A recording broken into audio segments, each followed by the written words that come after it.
for coming on Easy Talk, brother. Thank you for having me. Yeah, you're someone I wanted to talk to now for a while, but what's interesting is I've never gotten to sit down and like meet you in person, like behind the scenes in like a show or something like that. So I just had to finally just reach out to you.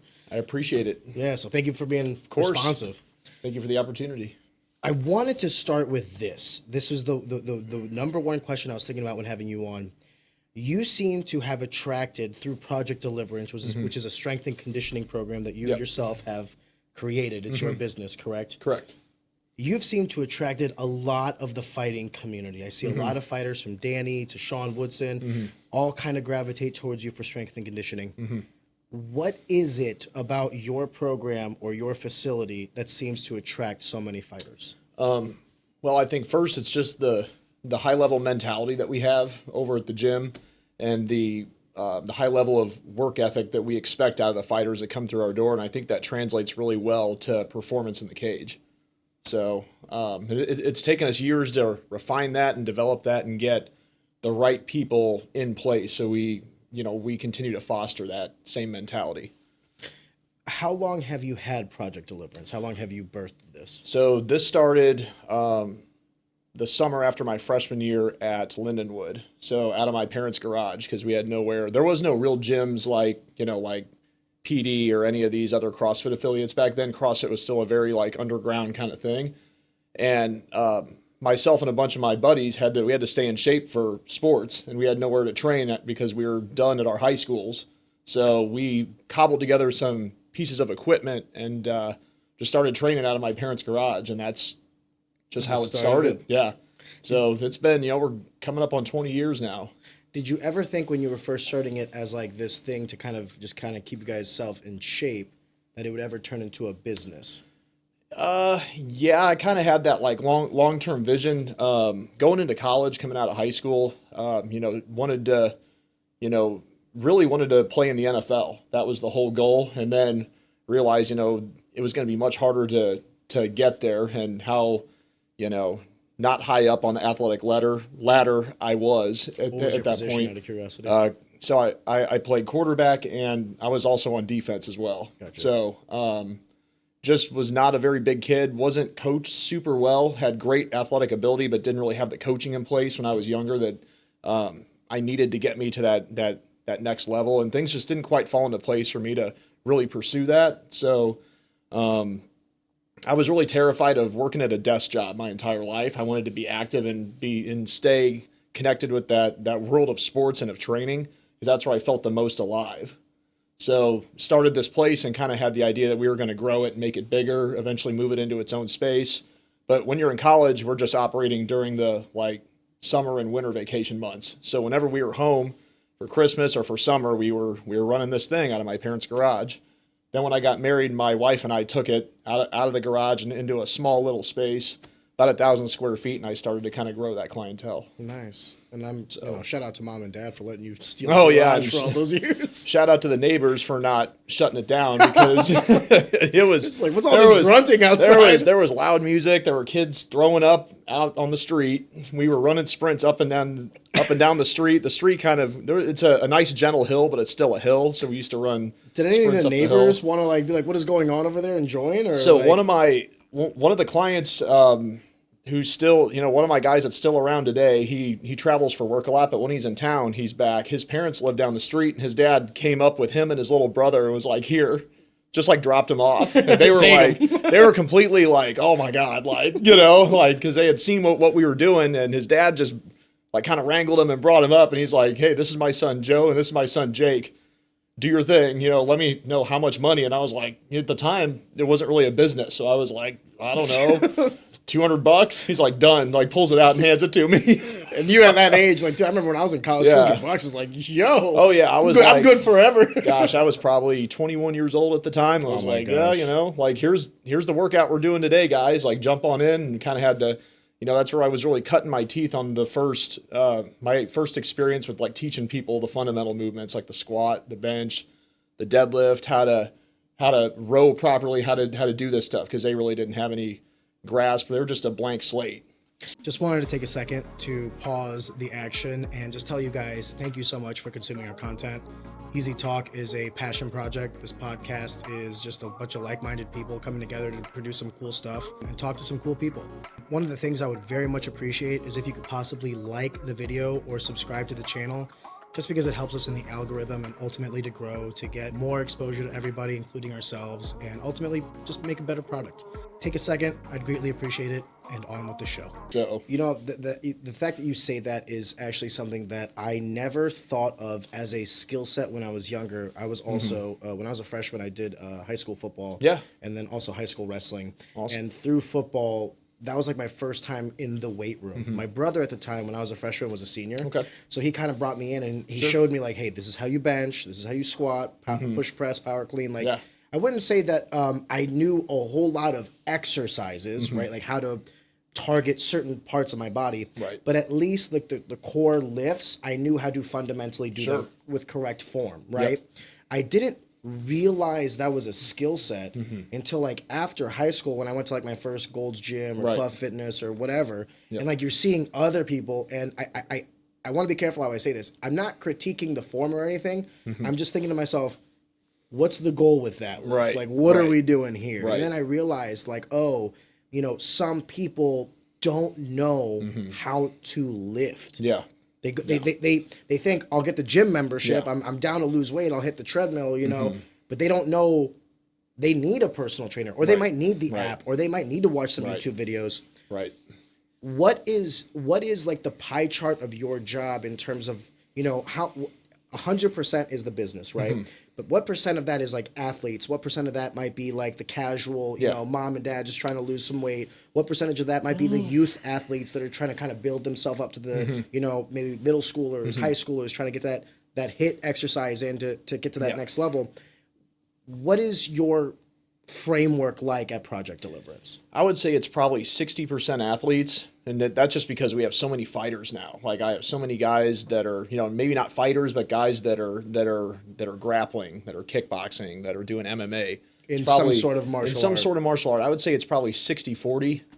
So, and then the other 40% just general fitness, just people wanting to be fit for life, you know, just that want to be able to move when they're older, want to be strong, want to be mobile. How do you balance that? Because a lot of times from the casual perspective, I hear from people saying like, you know, I don't go to that gym because it's intimidating. I don't want to go in with a bunch of like, you know, there's two perspectives. For me, I was always like, send me to the biggest and baddest. Yeah. Like, if I go into a gym and these guys are putting up 300, 400, like it's nothing. Yeah. I want to be around them, right? But some people might also look at that and be like, hey, listen, I'm just starting out. I want a little bit more of like an inviting atmosphere. Right. If you have 60% of your gym is, you know, the martial artists or the people like that are competing, how do you balance this atmosphere of, you know, invitation with also, hey, we're here to fucking work, without trying to intimidate as well? And that's, you know, that's part of the culture that we've created. We've created a space that might look a little bit intimidating and off-putting, but that keeps away the people that aren't really serious. So I kind of use that as a way as a recruitment tactic, so to speak. So, we really will try and grab these people that, you know, want to be there, that are interested, but kind of like a little bit, you know, I don't know, it's kind of scary. I'm like, well then, you know, come on in and check it out. And then they end up coming to the gym and they see all these like fighters that they've seen on the like social media page and everything. And they're like, oh, these guys are really cool. You know, they're not intimidating at all. They're really friendly people. They're really helpful. They're very humble people, you know. How much of that has helped with the growth of Project Deliverance? Because it's like, it's kind of like a question of like what came first, the chicken or the egg, right? So it's like Project Deliverance is growing because of the product, but then you know, because of the product, you get in some of these people in, and then because of their following, it helps Project Deliverance grow, right? So it's like Sean Woodson comes to the gym because of the product that you're offering him. Right. But then Sean Woodson, you know, posts a story or whatever, and now that helps you because of his following, his platform. How much of that, or do you even think about it at this point? I don't think about it too much. I'm focusing on putting the best product out that I can put out from a quality standpoint, and just trusting that that's going to attract the right people. I could probably be a lot more proactive on social media and putting more posts out. That's what I'm trying to do this year, just to kind of get the gym out there a little bit more. But I'm just still super focused on the like quality of the training and keeping the atmosphere as quality, for lack of a better term, as possible. So, you know, keeping it drama free, keeping it focused on the training. That's such a big There's a one. whiff of that, they're out of there. Yeah. Like, hey, we're done. Have you ever I can't had any have of it. that? Like any sort of like Oh, yeah. animosity or confrontation? I've Because you got had to- fighters there. I've had to work through. Over the years, there were a lot of other trainers that I had that have moved on for various reasons. They wanted to own their own place. They wanted this, they wanted that. And I've also had some clients that I've had to part ways with, and that my other trainers have had to part ways with. So I've had to learn how to navigate that, and that's been part of my growth as well. How tough was that for you? Like the first Tough. one you had to. It's hard. Yeah. What's difficult about it? The loss of revenue, the awkwardness of the confrontation. It's a little bit of everything. Money, not so much. Like I do well enough that I don't have to worry about it so much. It's just, what's this person going to say when they go out when you cut him? They're going to say, "Oh, he's a horrible person." He doesn't understand. He doesn't want to understand. He's just focused on winning. He just cares about the training. Doesn't care about me as a person. That's tough then, right? Because yeah. it's like, word of mouth can be the greatest form of marketing or also a detriment, right? That's why you really got to dial in that atmosphere and keep it. But would it be so bad? Because I guess my question for you is, you say that you're developing this culture there of like excellence and pushing yourself and all this other stuff. Mm-hmm. So then the logical question would be, is it necessarily a bad thing if someone comes in with, a certain perspective and they don't necessarily get molded by the culture in the gym. Yeah. They don't necessarily facilitate or assimilate within the group. So then they kind of pull themselves out. Like, And that's fine. what you would rather want, and that's right? fine. I've had people that have been like, hey, or they'll just kind of slowly fade out, and I'll just kind of let them. I won't chase them. I'll let them, and then a lot of times these people find their way back. So it's just part of how things are. Everyone's got a different journey. Everyone's got a different path, so to speak. How does your gym function in the sense of like, if you're a member, do you just go in there and you can lift however you want? Do you also do classes? Like, give me like a lay of the land of what it is that you provide. All of the training is directed by me. I've got so you're in there every day with them. Every day. So everyone's got a specific workout designed for what they need, and I think that's another thing that really attracts all the fighters is each fighter has a different set of physical things that they need to work on. So, maybe they've got weak hips, they got weak hamstrings, they got tremendous upper body strength, but they've got to develop this trunk more. They got to develop their gas tank. I'm going to design a program that specifically targets what needs to be targeted. So if you were to come over, I've got these acrylic sheets now at our new gym that we just launched, and I put their name at the top and I write the workout down.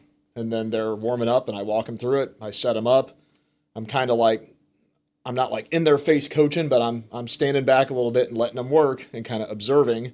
And then I'll step in and be like, hey, focus on this. You need to tighten this up. Focus on this. You're doing great, but focus on this, this next round. You're not really micromanaging their workout. And that's a skill. Like you that sort of training is a skill that has to be developed. So there's a lot of trainers that are in their face or right here, and that's super annoying to a lot of people. You got to have enough distance where you're present, but not that you're micromanaging every single little thing. Can I ask you a question about how you cater these workouts? Because, you originally said that a lot of the base for this was like more of like the CrossFit, not necessarily tied towards martial arts workouts. Right. But then over the course of time, you've developed a clientele that is very much in the arts. But within that, I mean, you're going to get, what a jiu-jitsu guy might need is completely different from the kickboxer. Right. Completely different from the wrestler. Completely different from the MMA fighter. Not to mention that, but there's also weight classes. So like the heavyweight compared to the flyweight, vastly different workout. How, when you say that you sit there and you're like, kind of catering these workouts specific to the person, that seems like a very tall task. It is. If you have 10 people, 10 different workouts for 10 different outputs, that sounds like a lot of work that you're doing. There's the work that you're doing at the gym, right? Managing, maintaining, teaching, and making sure that there's like a certain level of upkeep. But then there's like, okay, I'm going home and now I have to think of like, okay, Sean's next workout for his next fight, like catering this. How much of the time do you think, like in a 40-hour week, how much of that time is spent working at the gym and then like working at home, putting together these workouts and kind of piecemealing all of this together for that specific? it doesn't even have to be a fighter. It can be CrossFit. It can be a CrossFit person. Like, how do you walk me through that thought process? Okay. So, well, that's a Sorry, so it's okay. a long question. So It just seems so tough to me. for example, today I sat down at my computer and I mapped out all my online training. I've got a few online training teams that I manage as well. So I map all that out on Sunday for the week. I've got about 4 different teams. What does that mean, online? Forgive me. So I work with another gym that educated me throughout my university process, and I run basically online training teams through this app called Train Heroic. So you can sign up, and then it's got the whole week mapped out workout wise. Gotcha. You can click on the movements. It's got demonstration video, programming, everything that you need. So I will load those training sessions in for the week and publish them. Then I move on to whichever my people need a PDF for that week, and I'll map out the whole week of training. And I don't do that for everybody because, you can set up a week of training and have the best of intentions, but, then the person's sick. Then they got an injury we got to deal with, and it changes everything. So most of the training that I do in the gym is set up on that day, except for maybe Sean. Like when we're in camp, I will sit down and also write out the whole week. And then usually this day ends up going to this day. This day goes to this day. We're going to cross out the main event for this workout and redesign something else because something's bothering him. Yeah, So, you're adjusting on the fly. Yeah, and that's a huge skill that not a lot of trainers really have, or it really messes with them. Like if you all of a sudden are like, all right, you got 5 minutes to come up with something else. Well, it also says a lot about the athlete. It doesn't have to be Sean, but like I know that when I was coming up, like if I was hurting or anything, I was like, just suck it up, pussy, just power through kind of thing. Yeah. Takes a certain sort of wisdom to be like, hey, you got me doing bench, but Yeah. yesterday at jiu-jitsu I jacked my shoulder. Can we do some lower body today because I need this to heal? Or maybe you have a workout where you're like, hey, if it's not like a structural issue, maybe if it's muscular, we can actually do a workout to maybe loosen that up a little bit. Right. Low weight, high rep, Right. what have you. I'm kind of just making some shit up as I go. Yeah. You were talking about how you have kind of this additional task on your plate, which is the online teams. Yeah. And then you also have the physical manifestation of your craft where you're at Project Deliverance. What is the better product? The online videos? Definitely in person. In person? In person, because I can, when I'm hands-on, I can make all the changes that I need to make right On the there. fly. Right there. I don't have to, and there's a lot of times like we have, the message boards that are connected to this app. And I'll get a question, and I might not be able to get to it for 3 hours because I'm in the gym and I'm not on my phone. So, but, it's just so much better if they're in there in the gym with me, and I can make those on-the-fly adjustments that I need to make. Do you train as well? Not necessarily just like lifting and everything, but also like in martial arts at all? Just out of curiosity. Like, do you do any jiu-jitsu, boxing, anything? Currently, not right now. I just don't have the time for it. Yeah, bandwidth. But what I've been doing is running all of Sean's workouts with him, and we started that before his fight with Dennis Bazooka, and it has just been. Shout out to my fellow Albanian who lost to Sean Woodson. Yeah, but it's been. We were supposed to fight Steve Garcia, and then we went through a whole thing when he dropped, and we had a couple Bazooka other. was actually a late replacement. Yeah. I mean, we had 2 other booked opponents briefly before he even came along. Story of Sean's career. It was crazy. Man. Yeah, it's wild. So then you're kind of catering all Sean's workouts, but like, what does that mean? Like, just strength and conditioning, right? Yeah, just strength and conditioning, and he and I are in constant contact throughout the week. How are you feeling? Yeah. What did you do last night? How did it go? How's your energy level? Do you do anything with his diet as well, or completely separate from you? He is totally fine in. managing that all by himself. Does Jordan help him with that? Jordan Dowdy? Because when I was fighting, Jordan did my post weigh-in meals, and I could tell you, Jordan had that shit dialed in. Yeah, he is so good at what he does. But Sean's at the point now where he knows what he needs to do. Yeah. And if he needs any extra input, we're always there. Yeah, I mean, Jordan's always available. I'm always available. He can ask us anything, but he's got it. He knows what his body needs, and he's kind of perfected that. So how much of that weighs on you as a trainer? Because let me answer ask my question a little bit more intelligently than how I have it in my head. When you have someone coming in who may be like 18, 19, 20 years old, they're young, they don't necessarily know. So you might tell them to do something, and they might question you because they're like, well, I don't know if this is going to do what I'm doing. and you might reassert yourself like, hey, I know this might not make sense to you, but trust me on this one. Versus a Sean Woodson type character who is a little older, a little wiser, a little bit more experienced. You might tell him to do something. Has there ever been an instance where you're like, Sean, we're going to work on this, and Sean's like, actually, I want to work on this, and you've changed? Yeah. So then let me ask you this question. So the answer to that question is yes. Yeah. How do you deduce when to change and when not to? Like, no, Sean, I know you want to work on that, but this is what we need based on this, that, or the other. Or you give ground and you're like, okay, yeah, we can incorporate this too. So how do you deduce that? So someone with more experience, so with a longer training history like Sean, who knows his body a little bit better as opposed to a 19-year-old kid. I mean, I will always walk that younger guy through. Here's what we're doing. Here's why we're doing it. Here's how it's going to make you better. And those kids are usually like, great, awesome. It really clicks like quickly because I have a really in-depth, down the weeds explanation for why we're doing it and why it's going to make them better. And they'll just latch onto that and go.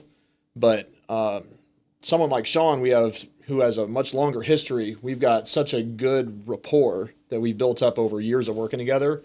He's like, I really feel like this over here needs work. I'm like, great, and I'll grab that board, wipe out what I need to wipe out, and then right there, boom, boom, boom, boom, boom, boom, boom. Okay, here's what we're gonna do. We're gonna change it today, and changing it within 1 minute, and then we're just right in. How long are your sessions? Like an hour, 45 minutes? Usually about an hour. When the more experienced guys train with me, it's about 90. Okay. Just because there's so much more volume, there's more density, there's just more. What's training. that threshold between like optimum and then overtraining, do you think? Do you think it's time or do you think it's more like if I said I was training for 2 hours versus an hour, but that hour was much more intense, no breaks in between sets versus 2 hours, which is maybe the total output was the same, but I'm incorporating more rest time. Like, what is your threshold for that? Like how long we should train? It just it really depends on the volume and the intensity of that day. So if we have a day that's more strength focused, that's got much higher intensity or much more volume, depending on where we are in the training cycle, those sessions are going to be a little bit shorter. If we've got much more conditioning volume, where we're building that fight fitness that we need, those might be a little bit longer days because we just got more. There's just more to do. There's more volume. There's more sled pulling, more sprints on the bike, and then we have multiple rounds of that. What are the kinds of workouts that you do to get someone quote unquote fight ready? Fight ready. Is it like low weight, high rep? Are you trying to do like a HIIT workout where you're just trying to get them to the point of failure? There's a blend of both. Yeah. So we'll have usually some kind of athletic lift, whereas it could be with a barbell, it could be with a heavy med ball. I got med balls that go up to 100. I got kettlebells that go up to 150. So we'll do some kind of athletic lift, some kind of... That's some heavy weight, dude. A kettlebell at 150? Jesus, who's lifting that? Oh, me and some of the other bigger savage guys. So, yeah. He's like, shit, me? Yeah, me. That's why I bought it for me. The rest can use it. When we moved into the new gym, we got a whole bunch of new stuff, and I was like, you know what? I want these 150s, and I got no pushback from the boss. So, dude, that's intense. Yeah. Anyone that does any kettlebell exercise, I don't think I've ever gone over 70. So I'm and just when the poor freight lady showed up, it was a bunch of stuff on a skid, and the kettlebells were in the middle. You got 300 pounds of weight. Oh no, she's got like... You got 300 pounds of weight in the area of this chair, and she's like, I don't know what's on this thing, man, but it's fucking heavy. We had to help her push it up the hill toward the garage door. So did they give you a discount on shipping afterwards? So I actually think we ordered through Rogue Fitness on Black Friday, so they have five items shipped for $5. Oh, that's so they just throw it on a skid and saran wrap it and send it. God bless. So yeah, that was by design because freight can get pretty expensive when you're dealing with super heavy weight like that. I was going to ask you, when's that threshold kind of kick in? Have you ever had anybody injure themselves? Maybe trying to not necessarily injure themselves because of the workout, but like maybe they're trying to push themselves. Like you say, let's put up 50, and they're like, no, I want to do 60, and then all of a sudden something pops, something tears. Yeah, we don't really see, knock on injuries? wood, we don't really see a lot of pops. I was about to say. There we go. We don't see a lot of pops and tears. It's mainly like they'll be lifting and their back will spasm up. So, and we got to lay them down, take them through some stuff to get those muscles to lengthen again, because that's the body's first line of defense. When you have an injury, that muscle will close. And you got to get it to release, and then we put them through some kind of recovery protocol just to kind of traction stuff out and get them cooled off. And then, they'll be sore the next day and all that. But knock on wood, we've never had any tears or any problems like that over in the gym.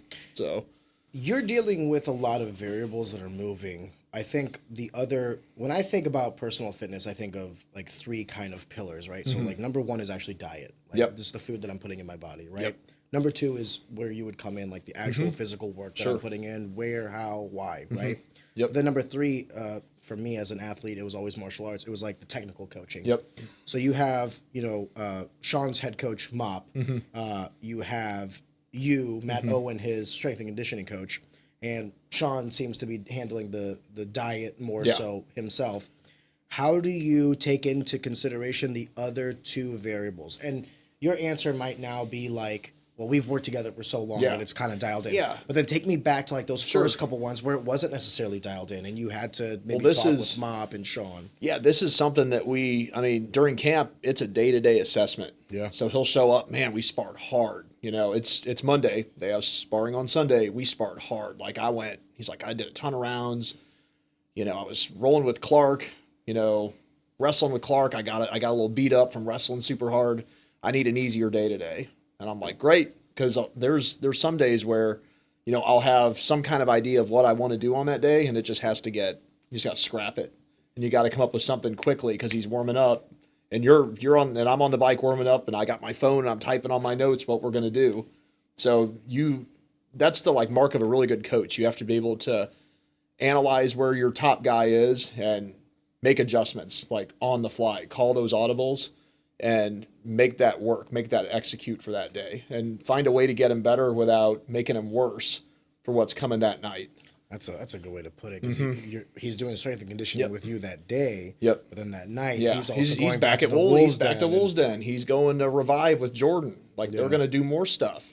So you just got to be able to do no harm with the stuff that you're doing that day and get him in a better position to where he can perform in his sport that night. Where does recovery come into play with what it is that you provide, or do you provide recovery to any in our new facility? We got the plunge. Nice. I'm sure you've seen the plunge stuff. Yeah. So, no, first of all, I follow all the guys that go to your gym. You see the plunge. You've seen it. I've seen. I think your facility looks amazing for what it's worth. Like when I saw it on the stories and everything, I was like, Jesus Christ, whatever this is, it's legit. You put the money into it. Thank you. Yeah, it was a huge process when we bought that property, and off Kings Highway. Where is it? It's off of Olathe in Kings Highway. So it's actually right by my house. Oh, come on over. I am. One of the things I was gonna say after the fact was like, hey, I need to come down. I tried to go to a gym, so I'm done fighting, but I don't want to get out of shape. So I was like, I want to do some strength and conditioning. This is perfect then. I tried to go to Club Fitness. I really did give it the effort. I was just like, dude, I need something to let's fucking go. Right. That's my mentality. Let's fucking go. I want to be destroyed by the end of it. I've got a few guys that train the gym that are West Point grads and they have motors. Yeah. And they come in and there's a lot of days. West Point is a military school, correct? Yeah. So Army, right? Well, Army is a part of the military, right? Yeah. But I'm saying it's like West Point is what, high school, but for gentlemen that are specifically going to the military? West Point's a college, I think. No. Is it a college? Military Academy. Yeah, okay. Sorry, Military Academy. Forgive me. But yeah, these guys. So these are athletes. Yeah. So Charlie Felker and Tom Russell, those are my 2 guys that went to West Point. Both, played football for Army. Super good athletes. Charlie will come in. He's like, hey man, I got 40 minutes, and he gets on the bike. He goes, I need something hard. Figure it out, and it's go. And he'll grind through it, and then he's like, hey, I got to go pick my daughter up. I'm out, Just getting in where he can. Yeah, and he has got a motor. And Tom, he was high up in Anheuser-Busch, and he'll come in, same thing, first thing in the morning.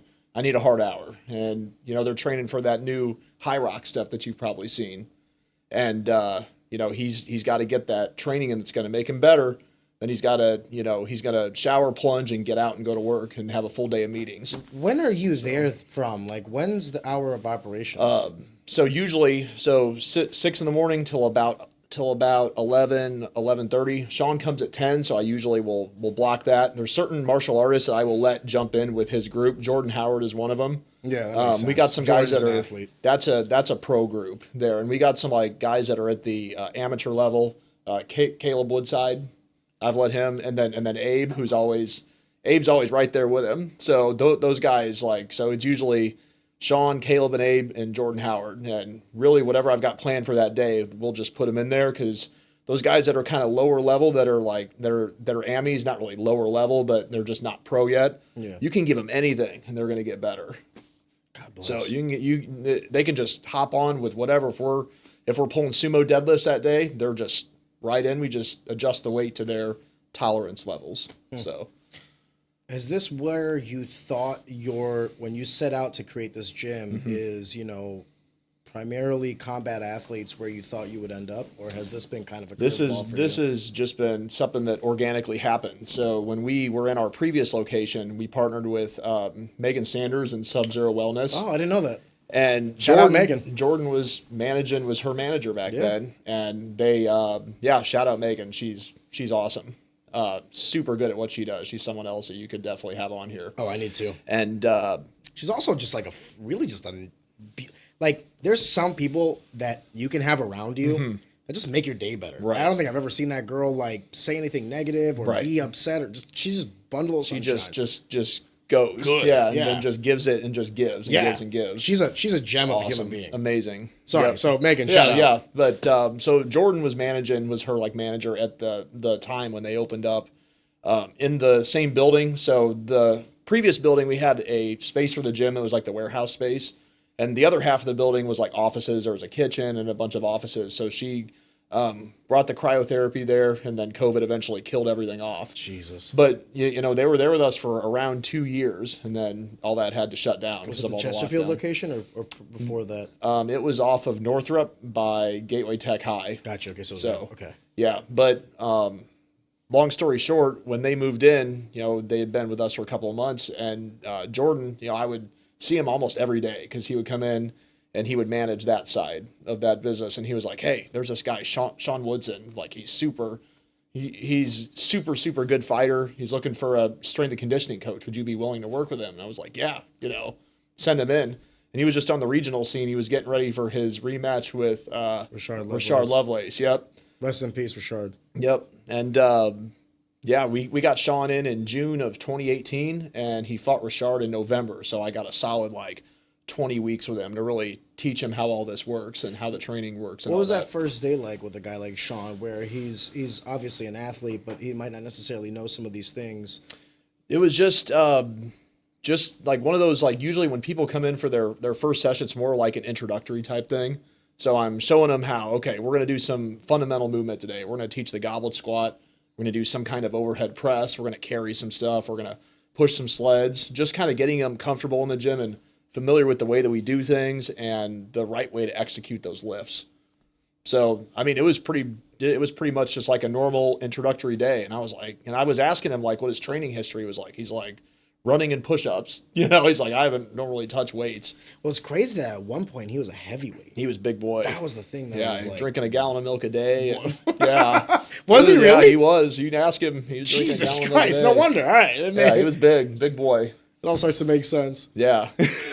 2018 though. Now you're talking about what, 6-7 years, Yeah, and 7 now you're years. in his corner when he's having UFC fights. Yep. I don't mean to make this sound like an insult when I say this, but you are one of the few guys that I know that are the strength and conditioning coach that are admired enough to be on the corner, right? Because a lot of times the corner is more reserved for the technical or what specialists, have you. yeah. It's usually, correct me if I'm wrong, it's you, Jordan Dowdy, and Mob, correct? Yep. And that makes sense to me in the sense of what I was saying earlier, the 3 pillars. Mm-hmm. I'm sure Jordan helps him out with his diet. I'm sure Mob helps him out with the technique, and I'm sure you help him out with everything from preparing, but then I'm sure also warming up, getting loose, and all those other things in the back. That's a big component. Is even on our shakeouts, I'm the one we're running. We're doing some band work. We're stretching. We're making sure everything is working as it should. If he's tight somewhere, I've got we're gonna find a way to get that loose for him. I want to be careful how I ask this question, but you expressed to me these aspirations that you had for your own professional career in athletics, in the sport of football. Yeah. And here you are now in a lot of ways at the uppermost echelon of a completely different craft, right? Mixed martial arts. Yep. Does it somehow feel euphoric to you even though you're not necessarily the athlete, still being around this world of high level professional athletics, to be in the UFC with Sean Woodson for a fight. Walk me through some of the emotions that you feel.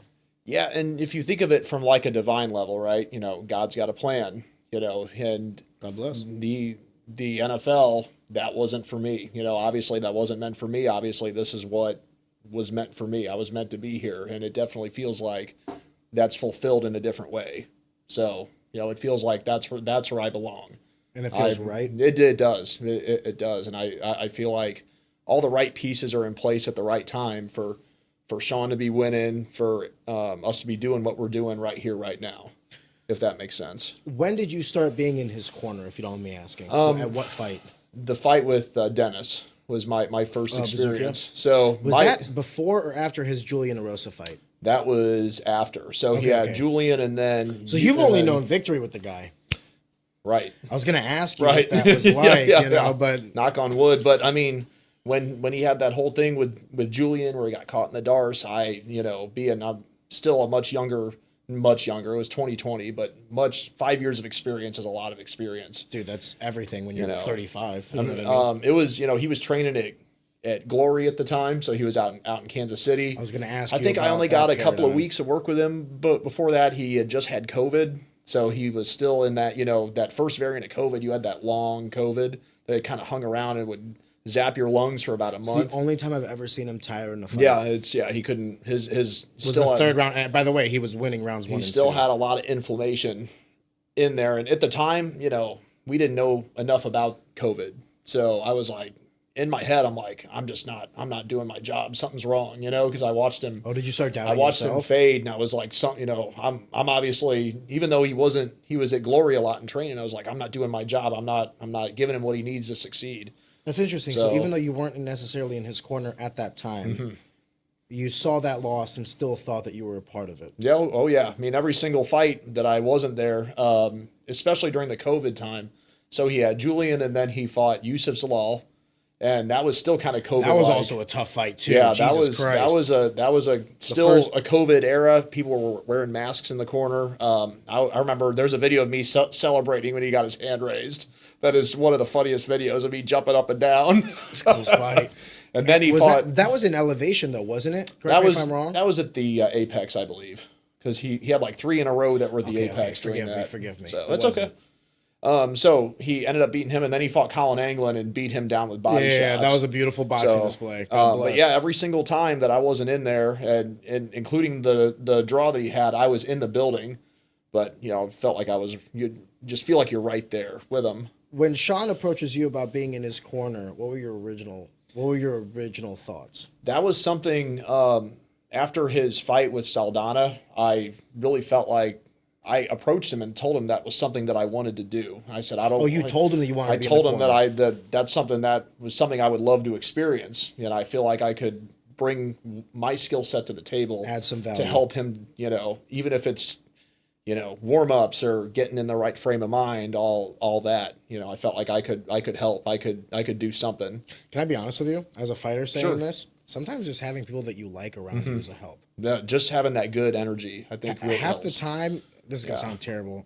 I didn't even care about like who was in my corner in the sense of like what they could provide to me, other than I just wanted people that like were calm under the pressure, were cool under the lights, and we could banter and have some fun in the back because I'm already shitting my pants. Like, dude, I'm nervous. I'm this, that, or the other. I just need some good vibes. I hate saying it like that because there is that corner additional help, like having a mop in there in between rounds is obviously invaluable. Yeah, right? he knows But exactly what there's to something do. to be said about before, during, and after.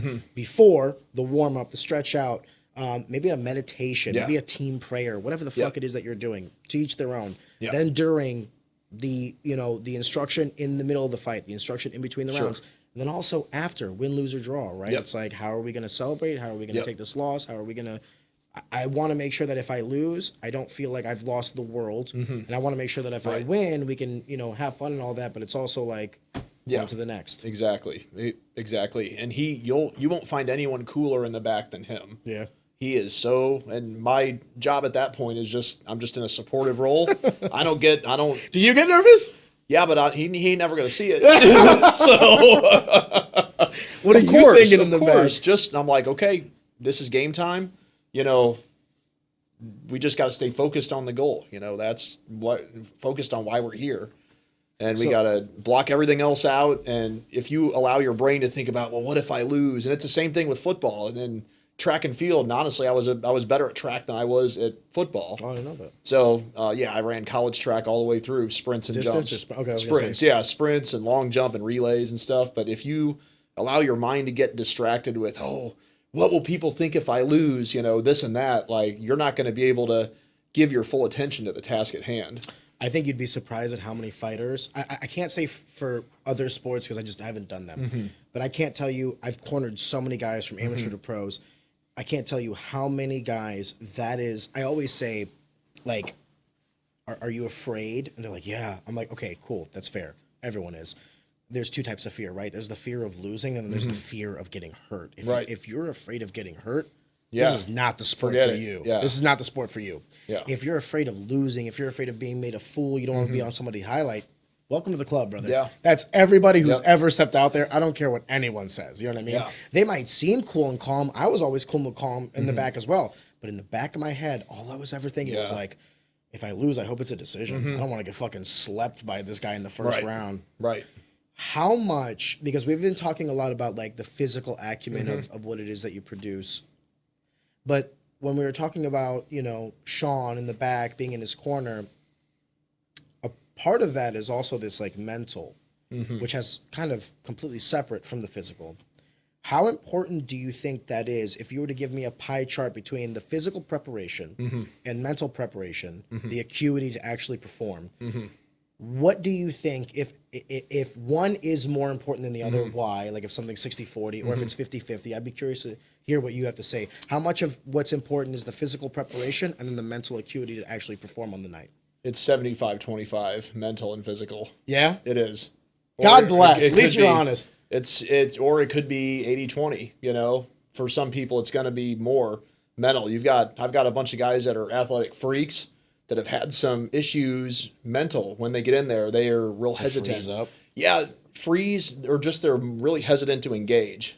So you've got to really... Just fighters or also like other athletes? It can happen anywhere. So I've seen it happen with guys that I've trained that fight. I've seen it happen with guys that are phenomenal gym athletes, and then they get in there and it's like, you know... Dude. We have a word for that. We it's like, you know, they're the world beater in the gym during sparring rounds, and then you put them under the lights and they shit the bed. A lot of times when that happens, their brain is occupied with something else, and you got to find out what that is. You got to get rid of it. And it took me a long time to really figure that out. Like they're not fully present, you know, and they're not allowed to get into that flow state that they need to get into. So, and that's hugely important. I mean, Sean's perfected it, so I don't have to say much to him. I'm like, hey, let's show him how hard we've been working. I've told him that before every single time he steps in the cage. Give him a hug and tell him that. And he just gets in his flow state. I've told him, hey, you get in your flow, this guy's done. He's finished, you know? When you first started this path in life compared to where you're at today, knowing what you know now about the mental and physical aptitude and how they're both respected, how much of that is catered to what it is that you do? Meaning, if you know that it's like 75-25 and that you're in the middle of this workout and all this other stuff, do you pay any mind to the fighter or the athlete's mental capacity there and then to try to maybe build them up? Is it a confidence thing? Or do you think to yourself, I'm not a sports psychologist, I'm going to just do what it is that they're paying me to do? And so we use the hard workouts as a proxy to develop the brain. I will give them a tough workout in the gym. And I'll be like, okay, here's our goal. So if we're doing something that's like conditioning based, for example, we'll get them on the fan bike. We'll get them on the Rogue Echo bike. Fuck the fan bike. And I'm like, okay, you know, every time we're doing these sprints, I want a little more calorie output every round. Let's say we have three rounds. We do some kind of athletic lift. We do like a bear crawl down the turf. We're getting on the bike for 2 minutes. I want I want you to hit 35 calories the first minute. We're going to have a 2-minute break. We're going to do everything again, 37 the next minute, 40 for the final one. We want them accelerating through, and that's a way to generate that mental toughness, using the training as a proxy to develop the confidence. And they're like, I don't know if I'm going to be able to do this. And I'm like, well, you better find a way. And then they do it. They're like, oh, wow, it wasn't as bad as I thought it would be. Yeah. And that translates to the cage. That helps train that confidence. We say that the mind is a muscle, just like the body. You can train it the same way you can train the body. But, that takes time. That takes stimulus. That takes proper recovery and the constant feedback of doing well when you thought you weren't going to do well, if that makes sense. It absolutely does, because I grew up with the sport. So I said that I did football and wrestling, but for me in high school, wrestling was the one that I gravitated towards more, because it was more the individual sport. Yeah. It just how my life planned out. Wrestling was that sport where it was just grueling every day. Oh, yeah. And I often say this, and maybe I'm a little biased, but I do think that wrestling is the best sport to get youth in. Not even for if they're going to do it afterwards. It just produces mentally strong. Everyone I know more CEOs, COOs, CROs, CIOs, C-suite that have wrestled in high school. Not even college or little league or whatever. They just wrestled in high school. And we had this saying when I was in high school, and it was like, once you've wrestled, everything else is easy. Yeah. Partially true. Partially true.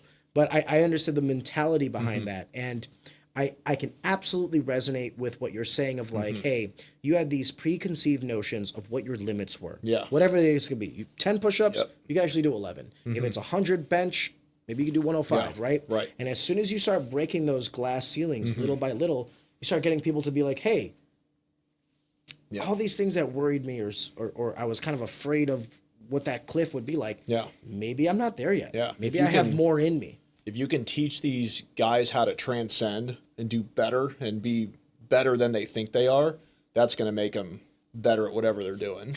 Can we talk about the correlation between physical aptitude and just overall confidence and quality of life? Sure. Because I know for me,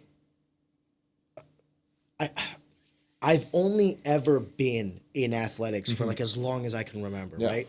But I'm a small guy. I'm 5'8", $175. I'm not a physical specimen by any means.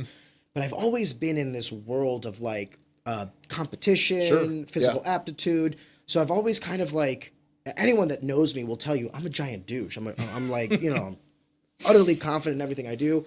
But I always tell people I would rather someone be borderline douchey than borderline, introvert, Weak, not getting out. Yeah, it's okay, well, there's a fine line between a confidence and an absolute asshole.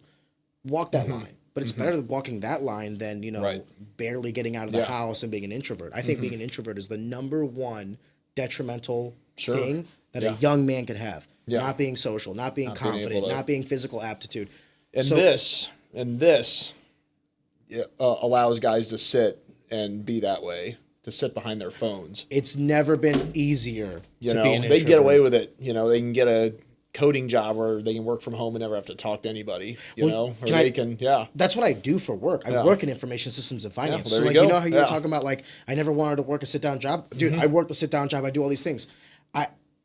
I will be the first person to tell you there is a culture shock among my peers when they first see me. Because they're like, there's this short tattooed guy who's cursing like a sailor. And we got a bunch of guys that train at the gym that do coding, that do cybersecurity work, that are just fucking jack.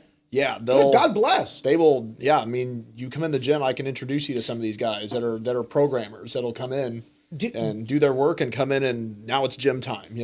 What do you think about those stereotypes? And do you think that they're kind of?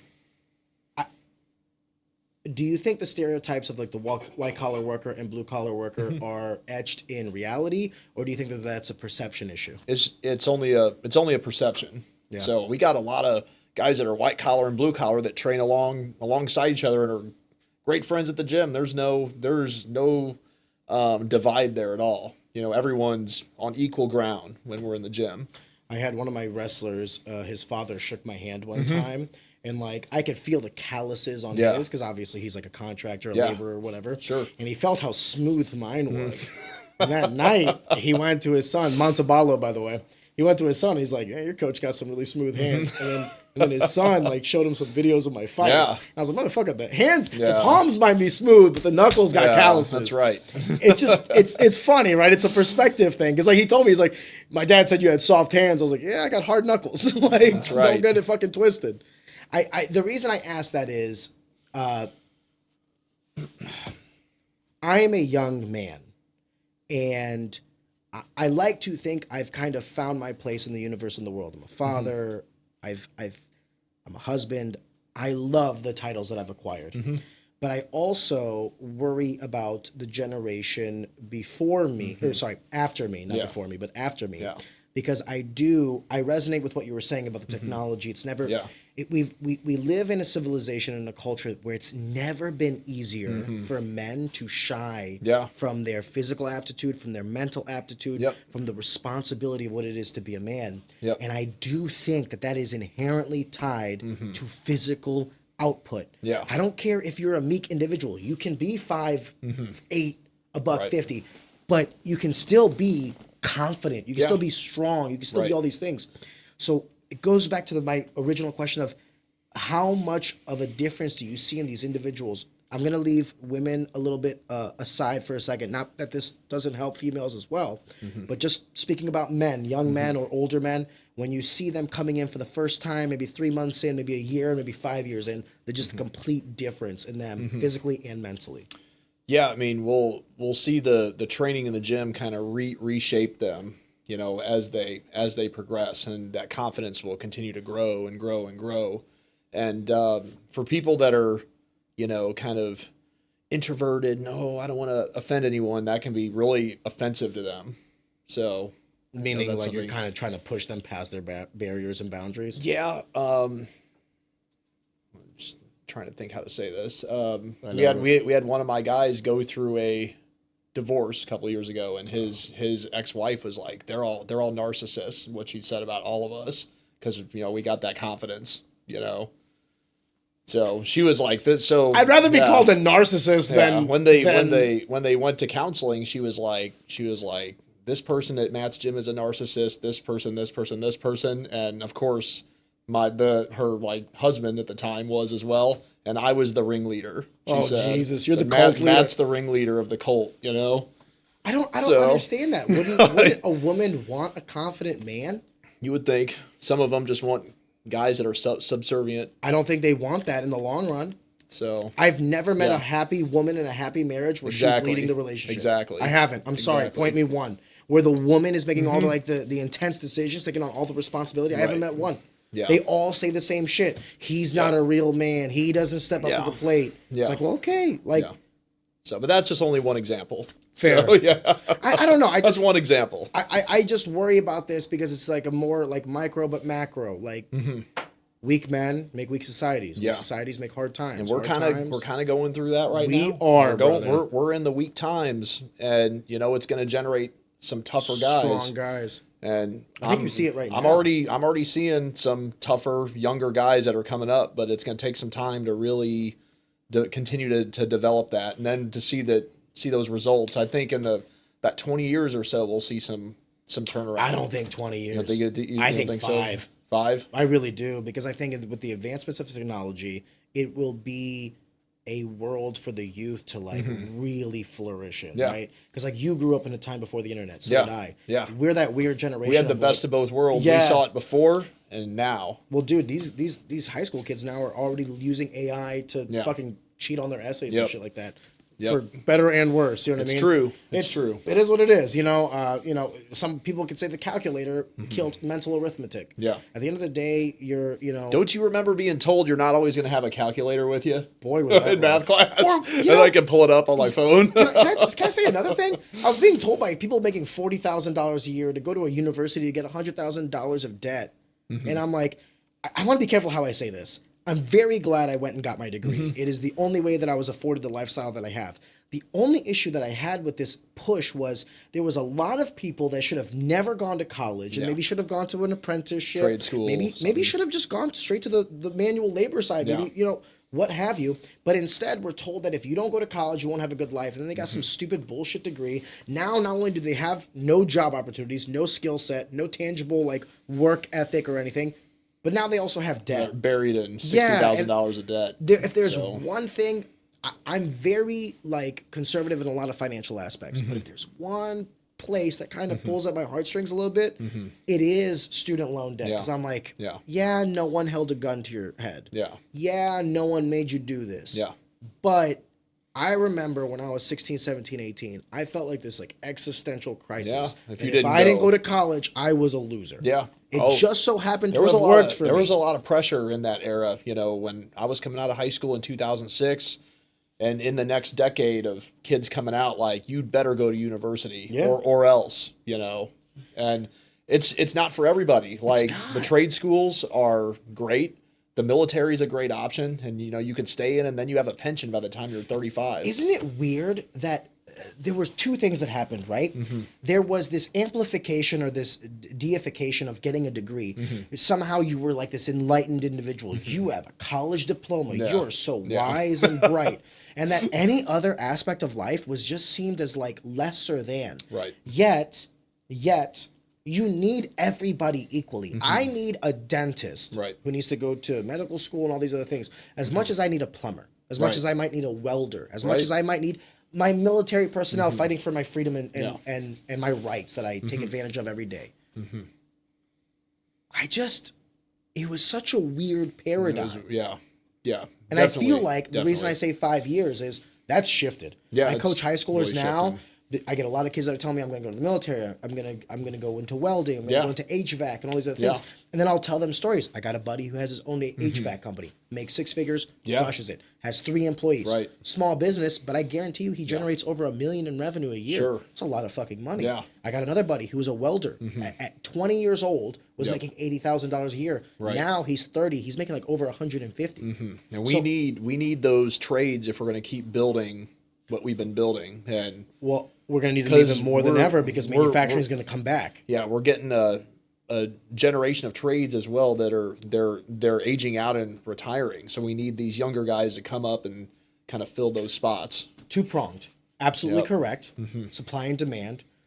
The supply of this skilled labor is going to kind of erode out because you have the older generation that much more went into that field that is then going to subside. And now there's a lesser coming in that is going out. So you're going to have that supply deficiency. Vice versa, you're going to have a lot of white-collar people getting put out of work in the next 5 to 10 years. And it's going to really shock people. Because AI is a great tool for productivity. And it's gonna, when you have 100 analysts that now 10 can do the work of 100, guess what you don't need anymore? Those the other 90.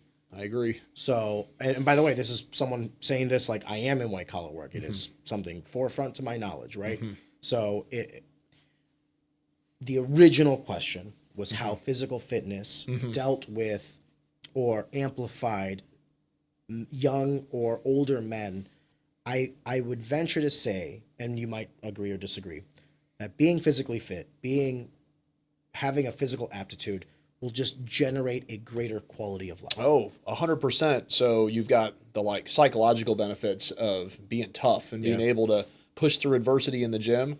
And then you've got the health side where they're going to be much, much healthier. And there's a way better quality of life there as well. Do you get, when you get like the casual people coming in, what is their goal for this? Do they come to you saying like, I want to be healthier? Or do they come to you saying like, I want to get stronger, I want to do this? Usually it's, I want to lose some weight. You know, I want to get rid of this. You know, I want to get stronger. You know, I want to learn how to lift properly. That's another one. Like, I want to learn how to do things the right way. I've said before that we're more of a like teaching gym. So people come and they learn how to do this stuff.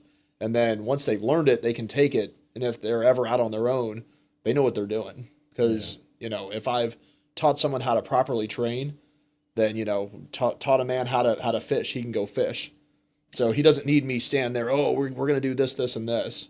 So you just want to teach him how to properly execute the movements, how I structure the training. And then there's some creative, you know, different creative takes you can use in terms of building those workouts. once you learn how things really work and how to structure this stuff. While I agree with everything you said, that still behooves you as a business owner.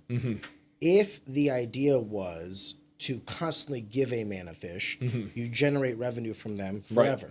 Right. But in the pursuit of teaching him how to fish, what is the value add? Like if I'm teaching you the lifts, if I'm teaching you how to do this yourself, what is the outcome that you're wanting? Are you wanting them to eventually get to a point where they don't need you anymore? Do you ever want them to feel like they need you?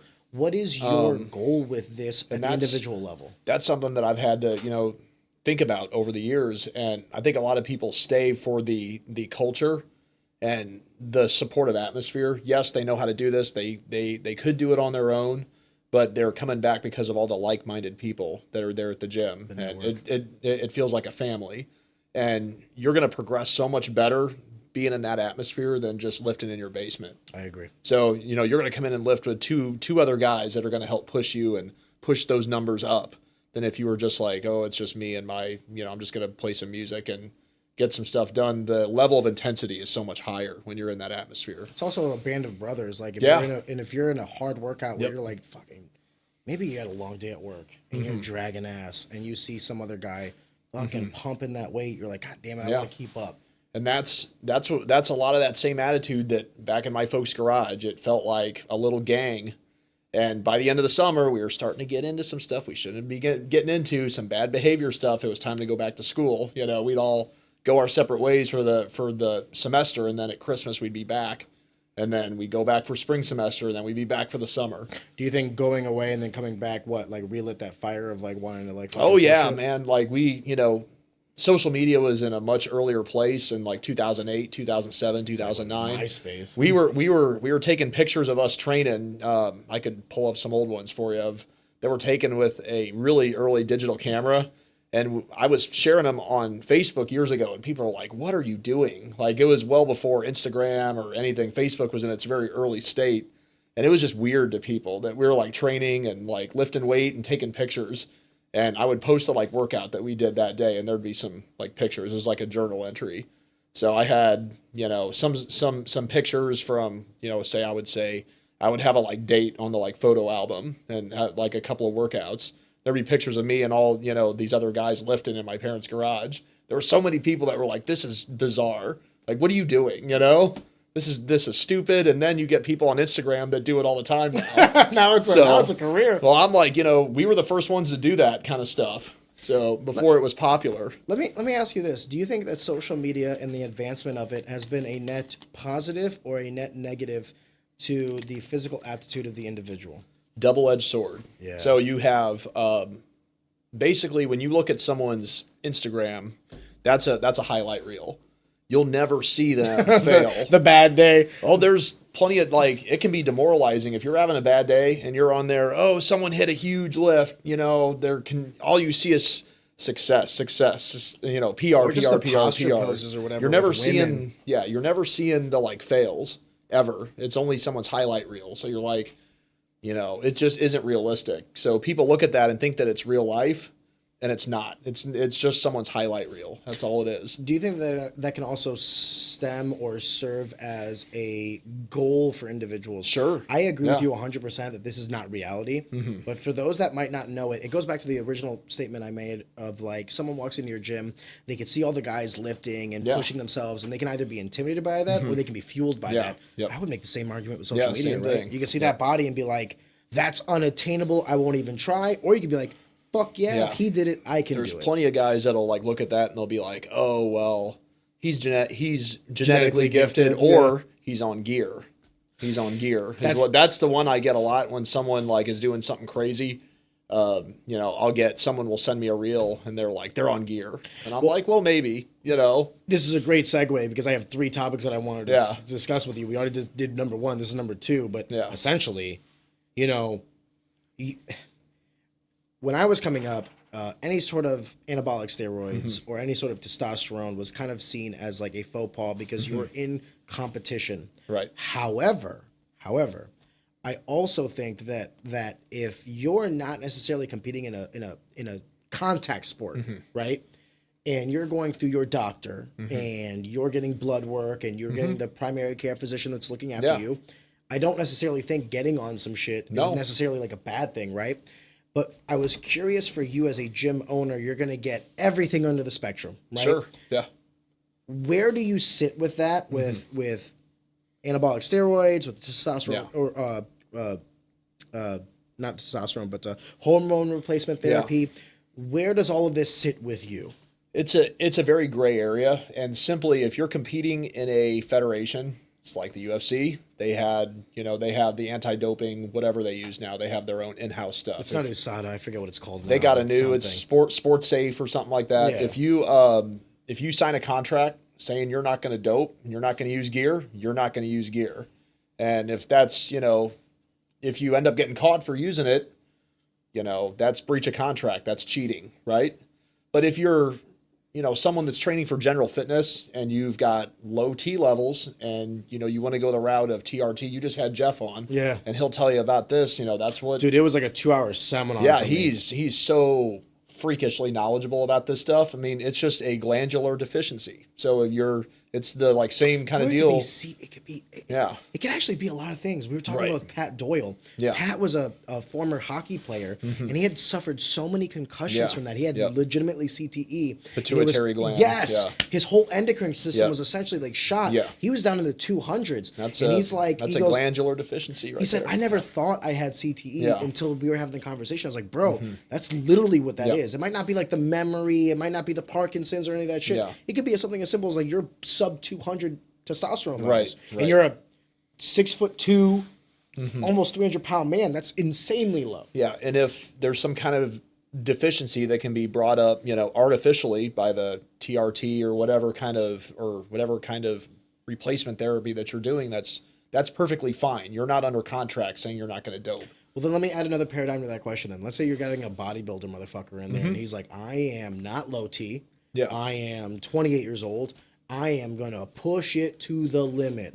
Where do you feel about that? Fine. Yeah. Do it. Fine. I'm the same. I don't get a lot of bodybuilders because it's a different gym. whole different sport, and I'm more in the performance side, whereas, that's more of an aesthetic. Well, then let me subjective change the kind of question thing. then. What if it's like more of the cardio, like Ali Bagaw? Do me a favor. Can you Google Ali Bagaunotivov? Anyway, Ali versus Mighty Mouse. He got popped for something. It was a performance enhancing drug, but it wasn't like, mass or anything. It was all about the ability for the red blood cells to essentially hold more oxygen. Thinking of EPO. EPO. He already answered it. Sorry. Thank you, Tony. EPO. So like this is a performance enhancer, not necessarily like an HRT or something like that, but obviously can be used. And that's blood doping. That's what they call that. Yeah. Like raising your red blood cell count so you can transport more oxygen to the muscles. Correct. It also raises your risk of thrombosis and stroke and all that stuff. Like your risk for stroke goes because your blood gets more viscous. It gets thicker. Yeah, so there's a lot of risk. There's a lot of risk for doing that, especially if you're genetically predisposed to stroke, like I am. My dad's had 3. Oh Jesus! So it's that's something that I would never even consider doing because that could run my risk through the roof for that. So. When you say your father has had 3, this is like a genetic precondition that you guys are just susceptible to? Yeah, it's just it's in the family. His mom's side and his dad's side. His granddad died when he was just a young kid. Every male in my family on my dad's side died from like a heart condition. Yeah, So, it's like, really it's a prevalent. genetic thing. So yeah, I mean that's just something I would never enter. And like another component of me like not lifting quite as heavy as I have in the past years and doing more workouts with Sean is I need to get my condition better. Like I was quite a bit heavier over COVID because I was lifting and eating everything I could eat to try and really run my totals up. And then my dad had a bunch of health issues in 2022 and ended up in the hospital from June till September and had a bunch of complications. And that kind of put the fear of God in me. So I was like, I need to really focus on my condition a lot more instead of just how much weight can I put over my head. What is a healthier? This might be a loaded question because health for everybody is different based on the individual. Sure.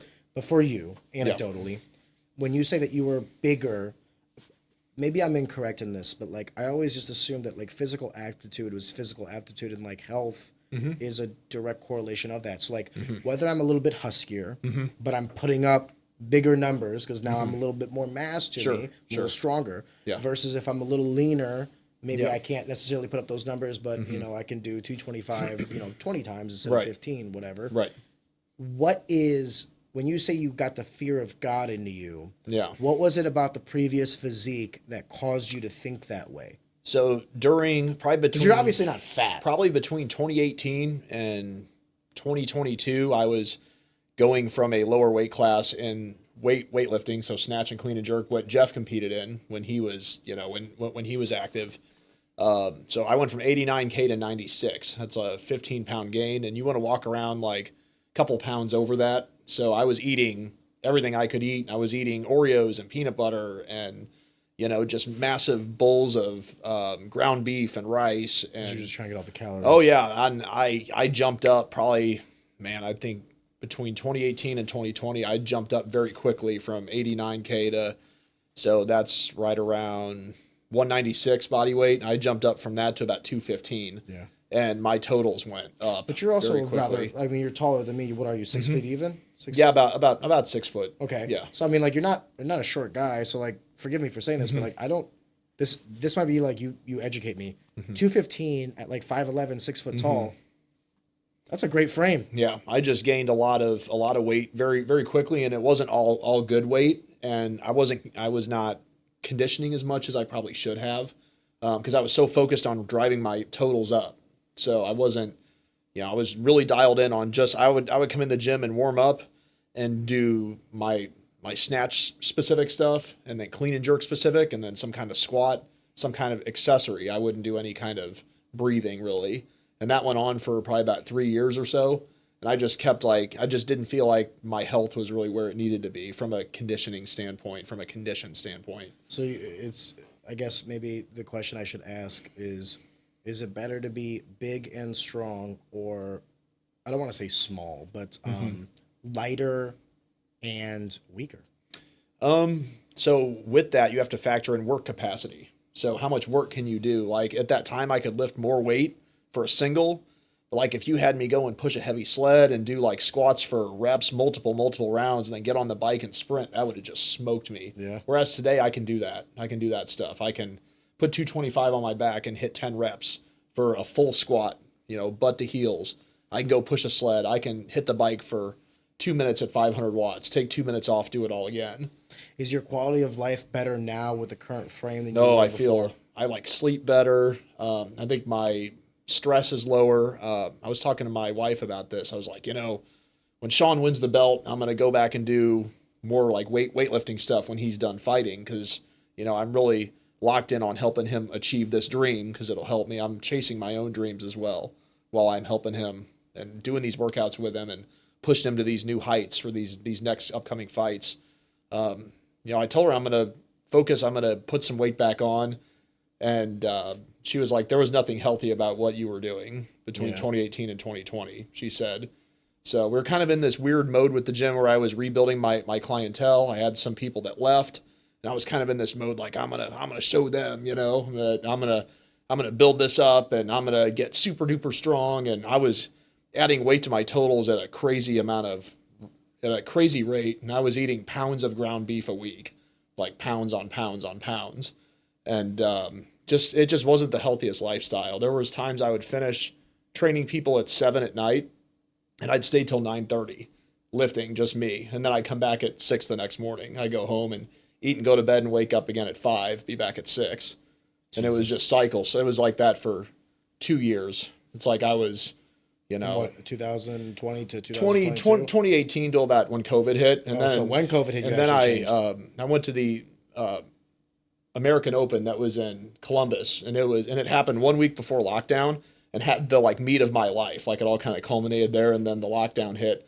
I was still training and all that, but it wasn't like, you know, I wasn't pushing quite as hard as I was up till then. I think I was nearing my breaking point from a physical and a mental standpoint, and COVID just kind of pulled the rug out from us. So What did COVID do to the business and all that? I mean, So it's we gotta were- be slightly difficult we to were run so a gym. we were supposed to be closed at our previous location. I was basically taking people that were willing to come.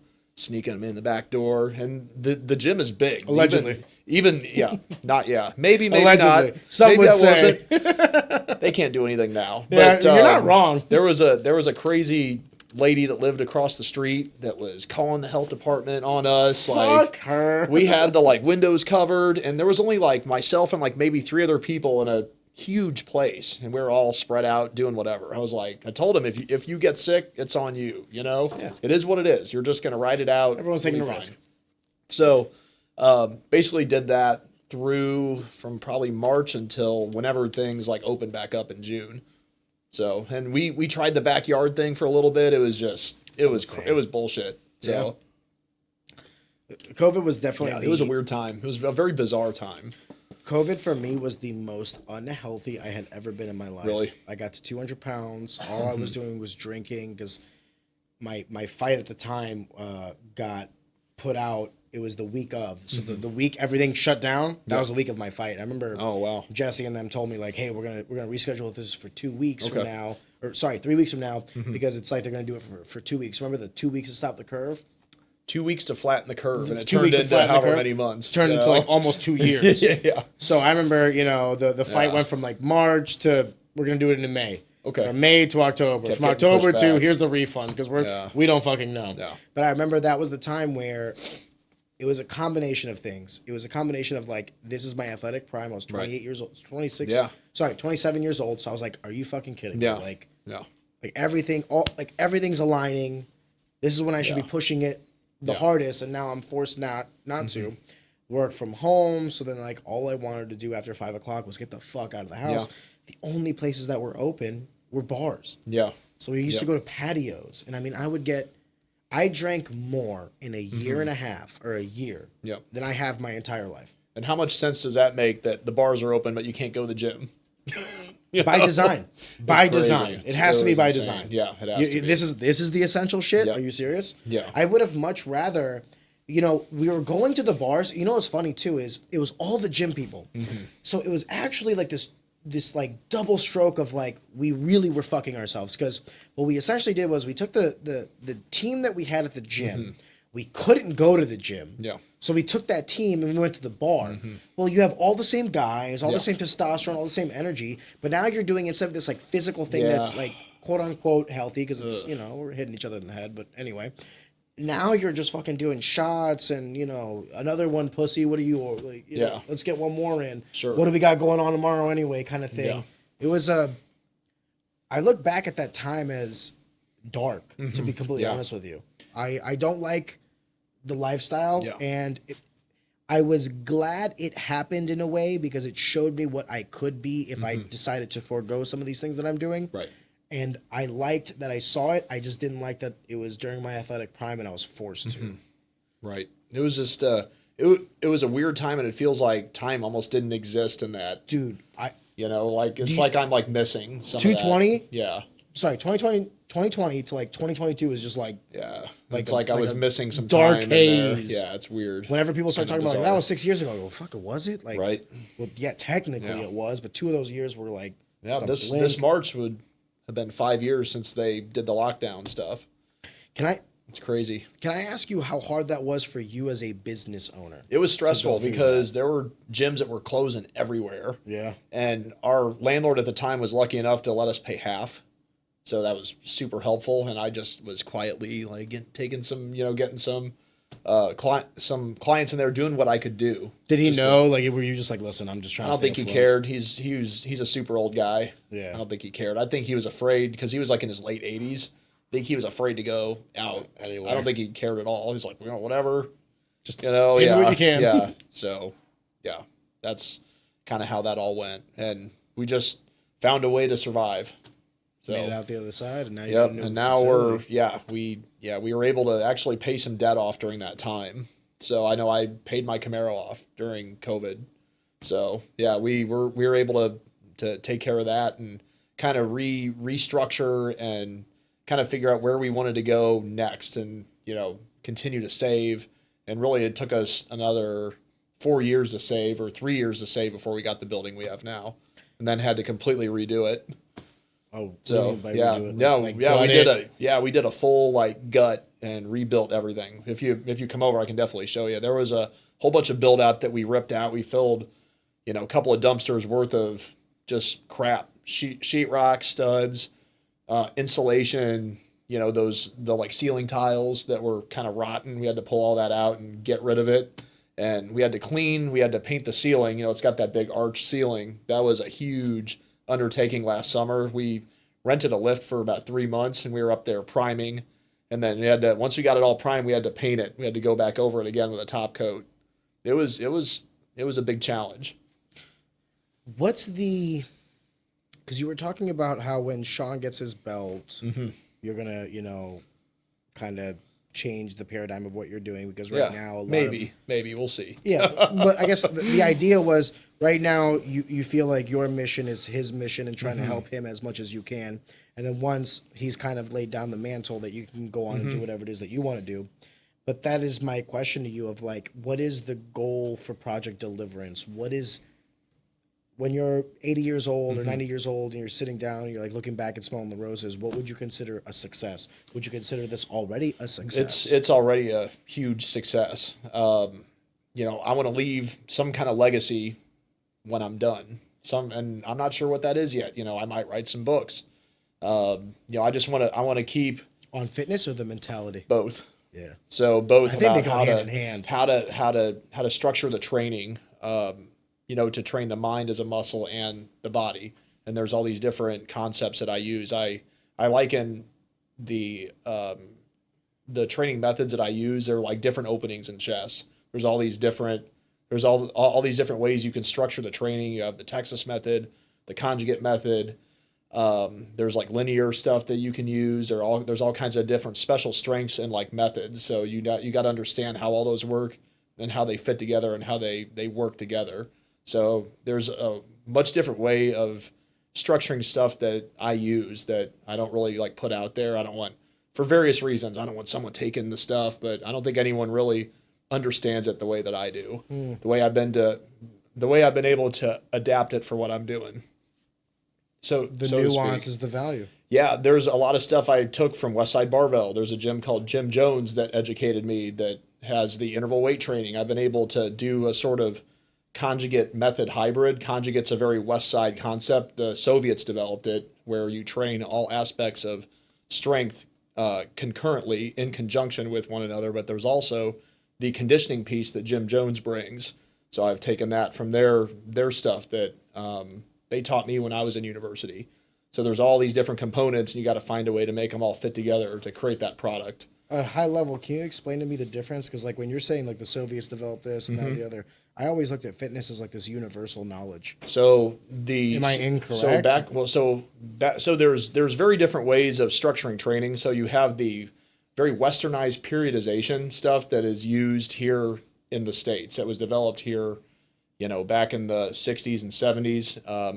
It's more progressive overload, if that's a concept that you've heard of. Can you explain progressive overload? So basically, there might be some people that have never lifted before, and I just so basically, like starting with lower intensity, right? More reps early on, so you're building up this rep base, and then as you progress, you're dropping the reps and running the intensity up. So really, what happens with that is you're progressively overloading the intensity. Those reps drop off, but then by the time you're doing these heavy singles, your like rep base erodes. Yeah. So you don't have you have no more base. That's where the injuries start happening. So going till failure, you think would? Yeah, I mean, that's how I was taught. Yeah, we go till failure. That you're gonna get more out of that last rep than you're gonna get out of the first 10. That's a skill. So what you're describing is what we use is the maximal effort method, and it's not necessarily going to failure. It's your max for that day. That's a method of recruiting the maximum number of motor neurons. So we're using the heavy single to drive muscle recruitment. So athletes can engage about, like high-level athletes can use about 50% of their onboard muscle mass, whereas like a normal person can use about 30%. So we're using the maximal effort method to recruit more of the existing muscle mass and get strong, running the absolute strength up. So with the progressive overload, you're getting As the calendar goes, you're getting reps that are the like total volume, so total number of reps done is decreasing and the intensity is going up. So you're ending up with a base that erodes as time goes on, and you're ending up with really high intensity. So you're getting fewer reps, much higher intensity, and the risk of injury goes up because you don't have that rep base to support. So with the system that we have in place, we use these different methods, and we're able to keep those reps high, and the keeping the reps high using the accessory movements and keeping the intensity high using the different methods. Forgive me because this is where I'm going to start to sound a little ignorant.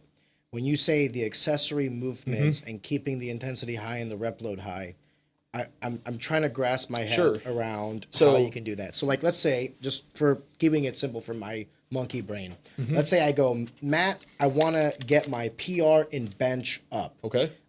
When I do bench, I go 135 x 20, so I'll do 135 pounds 20 times. Okay. Then I'll go to 225 10 times, and then I'll try to do like 250 to 265, depending on how I'm feeling that day. And I'm just trying to basically go until failure. Sure. So if I can do 4 reps, awesome. If I can do 6 reps, even better. But basically, and then that's what I'm trying to do is like I'm trying to like incrementally go, kind of what you were saying. I'm increasing intensity, lowering that base rep, and then I'll end that bench press workout with, I'll put like maybe 305 on there, and my goal is like 1 for sure. 2 is my goal, right? Like I want to hit this at least twice, but if I can hit it only once because I just, gassed myself out, it is okay. And what I'm trying to do is essentially like, work my way up so that I'm not going in there dry, because that's the other thing I want to worry about is like I was taught that you start with low weight, high rep to kind of just get everything loose. And that's fine. So what you're describing is a max out progression that you use. So that's something that's embedded with and that's actually a really heavy, like 20 reps at 135 is a lot. Like you're spending a lot of energy. So with a 1 rep max, so we're going to want something like, for example, like 8 at 135, 4 at 225. You're just trying to ready, but still bank some energy for that heavy single. Okay. So let's say we're going to work up to a heavy max on bench today. Okay. We're going to design a workup progression that's going to be efficient with energy, and that's going to ready your body to hit that heavy single, and it's going to get everything warmed up and get the blood flow and everything. And that's going to, that might be 8 at 135, 5 at 225, 3 at 250, 1 at 285, 1 at 315, and then your singles from there on out. So, and then we'll drop down and do some kind of work sets. So we hit that heavy single. Now we're going to do 6x2 at 80% of what you hit that day. So say you hit 335 or 350, we're going to take that and do 6x2, 6 reps at 2 at 80%. That's your get strong drop set off of the max effort, the maximal effort method right there. And that'll still crush me because like if I'm hitting a new PR, and then, that 80% is now my new high. So from a westernized standpoint, you might work up and max out and be done. At our gym, you will work up, you'll max out, you'll do your working sets based off of what you can do today, and then we'll do accessory movements after. What is accessory movements? I don't know what that is. So those are supportive movements. So you have, we'll choose 4 to 5 exercises. So for example, for bench, we're going to need to address the lats because that's a supportive muscle group in the back. So 4 sets of 15 lat pull at a moderate weight. We're going to do rolling tricep extensions where you're laying down on the bench with the dumbbells. We're going to address all this for the lockout. 4 sets of 15 at a moderate weight. So that's how we're using those different movements with the whatever sets and reps we prescribe to keep that base high. So and that just runs linearly. So 4x15, 3x20, whatever. We're using those supportive movements to keep those tendons and ligaments and everything and all the joint capsules healthy while we're running these different methods. So max effort method. Let's say we max out on Friday, so we're going to do max effort upper, so bench is your movement of choice on Monday, and then we might do dynamic lower on Thursday. So we'll just say Thursday. We're going to work up to 50% on back squat. We're going to add bands to the bar to make it a dynamic movement, which is submaximal weight lifted with max effort against accommodating resistance, which is bands or chains. So we'll say 10 by 3 back squat at 50% plus 20% of band tension, 1 minute rest, and we're going to run that, all the way through. And then we'll have lower body accessory off that. For those that might not be necessarily like too physically inclined or might not be in the gym, when he's talking about the band or the chains, it's essentially like an added resistance as you're extending yourself. So like imagine, for instance, you have these metal chains, and when you're at your lowest point of the squat, the majority of the chains are actually sitting on the ground. So the weight isn't actually on the bench. But then as you extend yourself to a full lockout with your legs, the more you lift, the more of that chain is now not necessarily static on the floor, but kind of resistant as it's being lifted. So as you get higher, it's getting harder. And the same mentality with the bands. Obviously, you're stretching out the bands, you get more resistance. Forgive me. Just perfectly. And so the bands constitute extra kinetic energy. So it's pulling you down faster than gravity.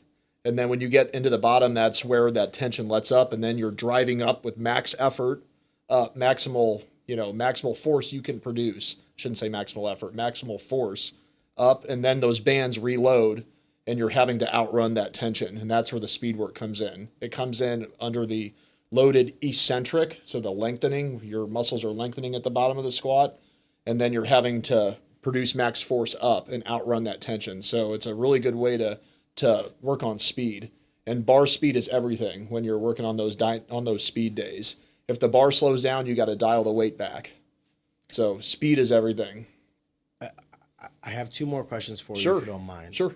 Number 1 would be, and this is a little bit more personal.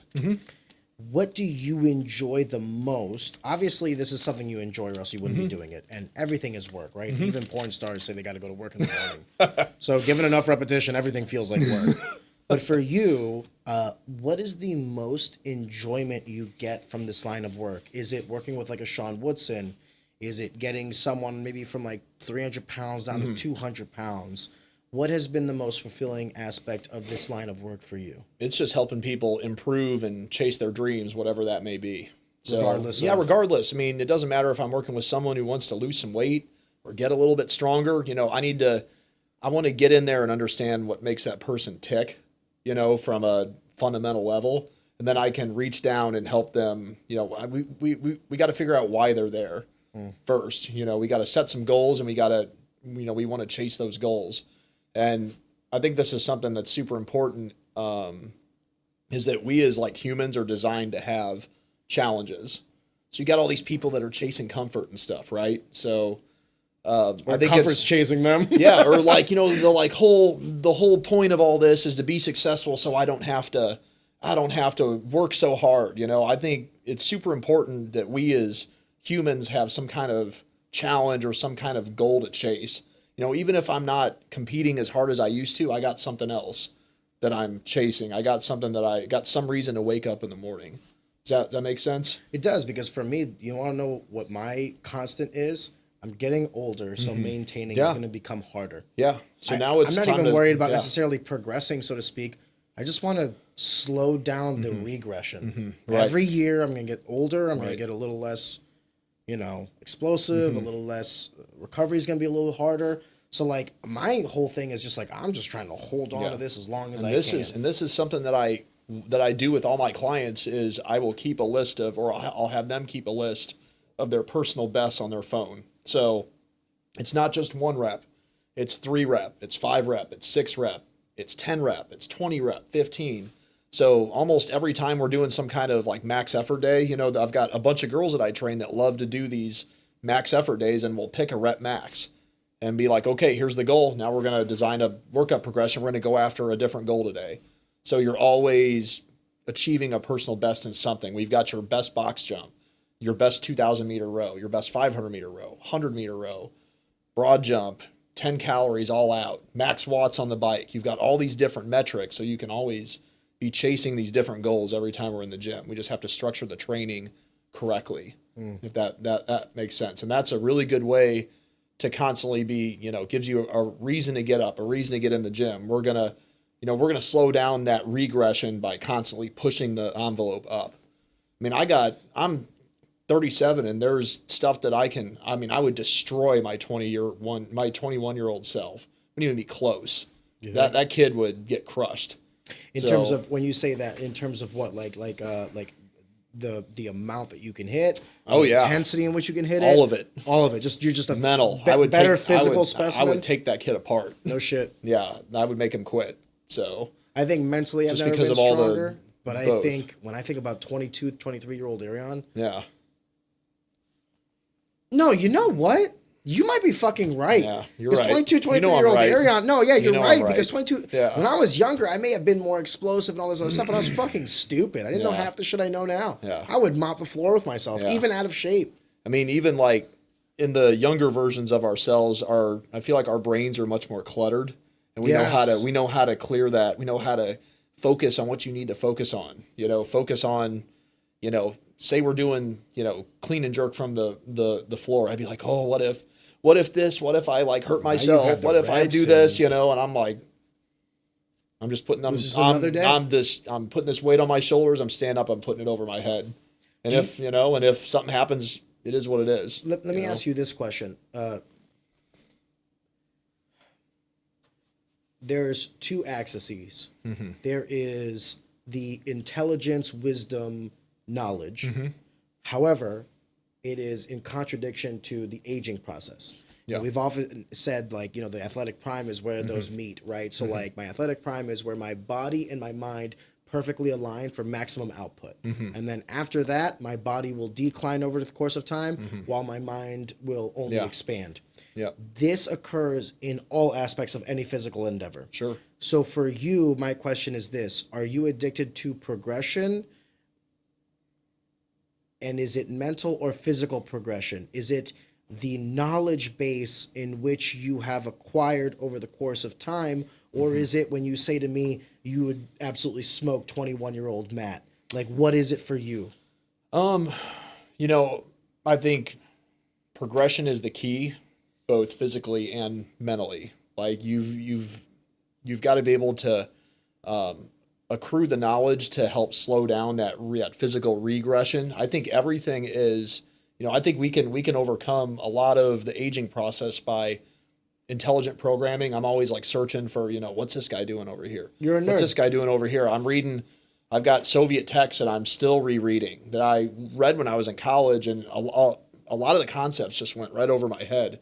And looking back and having the knowledge and the wherewithal that I have now, I can really decode a lot of that, because some of those direct translations are really tough to, you really got to know what you're doing to see what they were doing. There's trig, there's calculus, there's physics that are in play. You got to really have a good grasp on how this stuff works from a down in the weeds level to really to take that stuff and use it for what you're doing in the gym and apply it to your clients, and not give them something that's going to hurt them or that's going to be too complex or too hard for them to grasp. But I really think that outrunning Father Time, I mean, we're all going to see some regression, but you can slow that down to a crawl with really high level knowledge and focusing on the important things, and just the application of training in the areas that it needs to be applied. I agree 100%. That's my goal at this point. That's a really deep question. So, because it's more of maybe you felt this as well. I remember when I was younger, I was like, sky's the fucking limit, man. I'm going to reach for the stars, at least hit the sky. Right. And then once I know this sounds stupid to say this, but now I'm old. 32 in the sense of high level athletics is old. I don't care who you are. I don't care what sport you're in, unless you're if it's a mental acuity thing, what have you. But even the brain has regression. Yep. So now I'm quickly pivoting to, yes, there was this competitive aspect to it, but there was a quality of life that I attained because of that. Right. I slept amazing. Sex was great. All these other things I could just do without even having to second guess myself. And now I'm 32 and I'm kind of separated from the competition. However, I don't want to separate from how I felt. Right. I want to continue sleeping well. I want to continue having as much sex as I want. I want to continue to recover at a healthy pace. I also want to continue to maintain my strength. I want to be able to lift the same things 10 years from now. I want them to be easier to lift 10 years from now, not harder. So my mentality or my my perception or my perspective, my perspective of physical fitness has now changed from one of competition to one of like, I went from sprinting to now I'm doing the mile run. Right. Does that make sense? Yep. I'm still physically fit, but physically fit in different ways. Right. Right. Exactly. And that's really the whole point of what we're doing in the gym is you know, your fitness is going to look different now than it looked when you were competing, and you've got to develop new goals, new things to chase, new rep maxes, new just anything you can do that's going to help push you, you know, toward being better in some way. I mean, there's things that I do way better now than I did when I was 30. Yeah. So, you know, from a like just a toughness, a work capacity standpoint. So, the sky is the limit. You know, the genetic potential is the limit. So, but you gotta find it. So that's actually a great segue to my last question, if Sure. you don't mind. Yeah. We were talking a lot about the mental, the physical. Briefly touched on possible, you know, anabolics or androgynous Yeah. chemicals or, you know, hormones that we can put in our body. But the last bit of this, and one of the common features I've had in this conversation with you is like a very high level of intellect discussing a very menial task. And that's just like what, lifting things, Yeah. right? It used to be known as like the guys in the gym were like the quote unquote meatheads, right? But now, just having a conversation with you about like the system that you're using and what you're pulling from and what you're leaving out, this is clearly, there's a method to the madness. There's an equation being done behind the scenes. Right. With advancements in technology, something as simple as the internet making, you know, lifting knowledge more readily available for people, to something as complex as the next AI algorithm that might, and I hate to say it this way, you know, that stuff that you do online, maybe the only added value you do have is in the person, because now there's like an AI algorithm, a language learning model that can take every workout that's ever been done and personally categorize it to you based on whatever numbers you're putting in. This is my height, this is my weight, this is my age, this is my, you know, cholesterol levels, what have you. What do you think the future holds for your line of work? We were talking about it briefly with white collar work being basically atomized and automized. Right. But how about for you? I don't think my line of work will ever be in danger of being like taken over by AI ever, because there's so many variables in play, and AI really has a hard time, especially, well, as it is right now, has a hard time dealing with those different variables.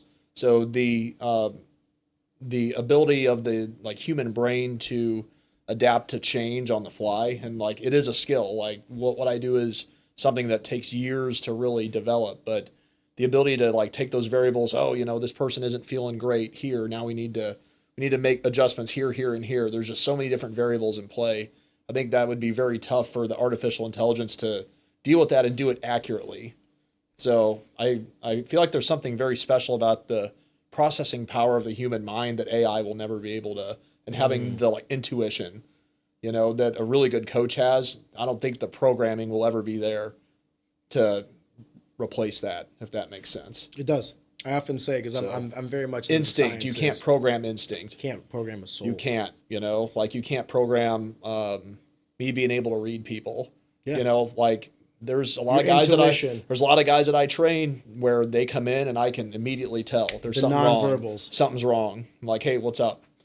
Oh, you know, I'm just under a lot of stress. I'm like, well, tell me what's going on. So part of my job is really kind of like part counselor, sports psychology. So you got to understand what's going on in their mind if you're going to get the most out of them, or if we need to pivot and do something else because, you know, they had a fight at home. There's something wrong here. We need to have just something just where they can or they can just go hard and not worry about all that stuff out there. It's more of a therapy type session.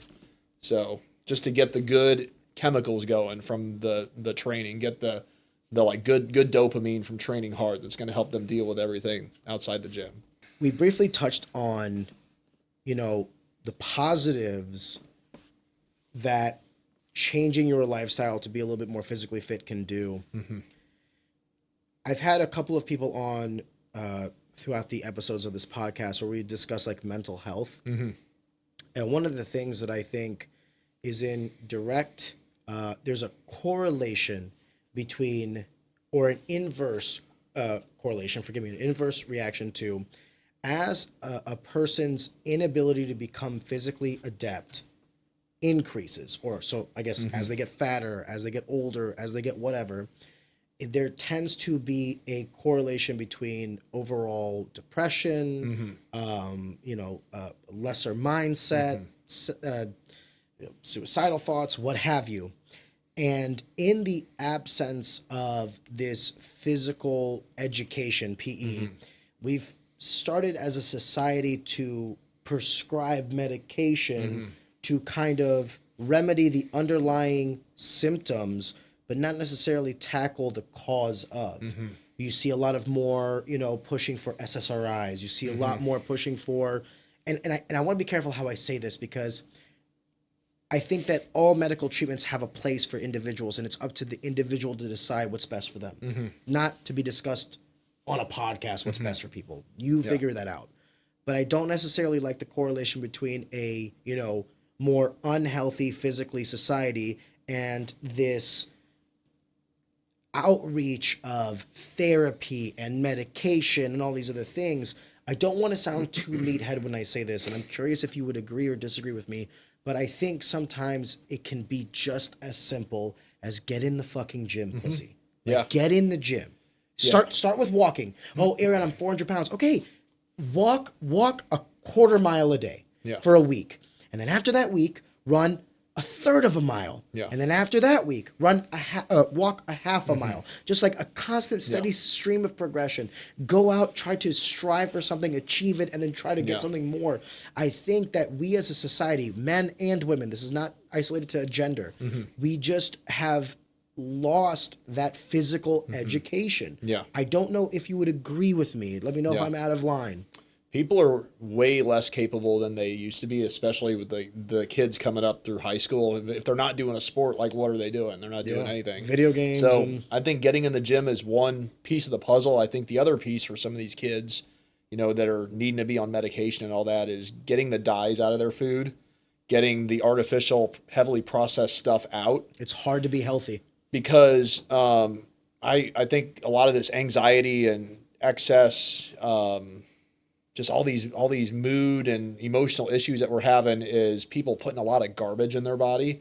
So they're putting a lot of stuff that their body was not meant to consume, doesn't know what to do with, and you end up with these weird behavioral disorders and heavy anxiety, and then you pile on zero activity. They're not moving, so you're going to end up with all kinds of problems. And then they got to be on mood stabilizers. They got to be on Ritalin or, Adderall, whatever it is. Some sort of SSRI. So, and that is, that's, taking those medications for a lot of the kids is just putting a Band-Aid on it. It's not really addressing the problem.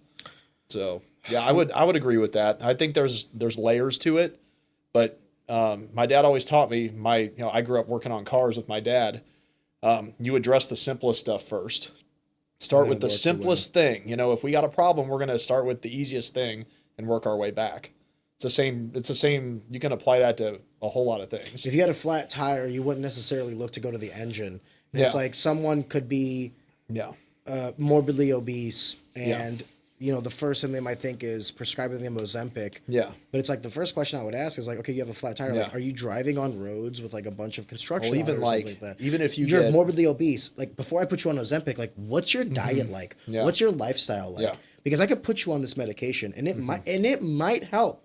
But the underlying lifestyle that caused you to become unhealthy, if left unchecked, will cause your death. And when it comes to weight loss and getting on something like Ozempic, and I tell people all the time, there is no cure in a bottle. Like an appetite suppressant is not going to be. That stuff will work in the very short term, but you got to be on it forever. Once you go off of it, it comes flying back. But I would even say that, like, we always say, how do you lose weight? Calories in, calories out. There's two variables to that equation. And my whole problem with appetite suppressants is it works in theory because that equation seems simple. Well, okay, if my calories in are more than my calories out and I adjust that, I should be fine. Yes, but what we're not also taking into consideration is like the physical aptitude of that body. Yes, you could lose weight. Yeah. But are you also like, if you're not lifting and you're just losing the fat through a caloric deficit, and by the way, if I'm starting to speak some bullshit, please correct me.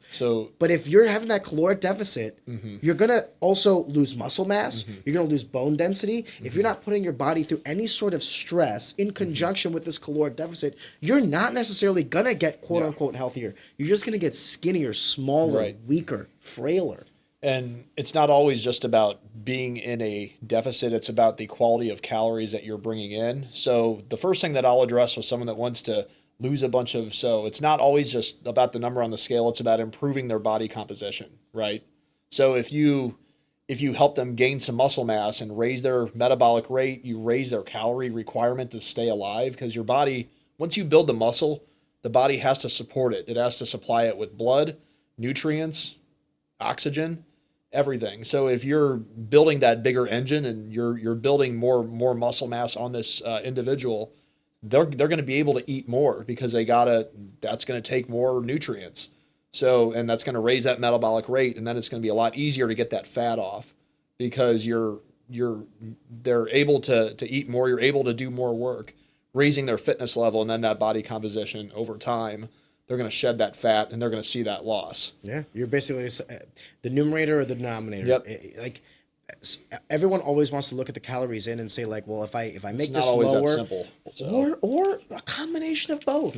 If you're 3,000 calories a day, but you're only burning 1,500, if you cut 500 and gain 500, that delta is now smaller. And that's why you get, and I tell these people that come to lose weight, you might get some weight loss, like some transient, right, that goes off very quickly. Just from lifestyle change. Just so you can get into a deficit, and you can lose some fat, but if you don't address like getting your fitness in order first and building that high metabolic rate and building a machine that really burns fat well at rest, because when we're sitting here at rest, the fuel substrate you're using is fat.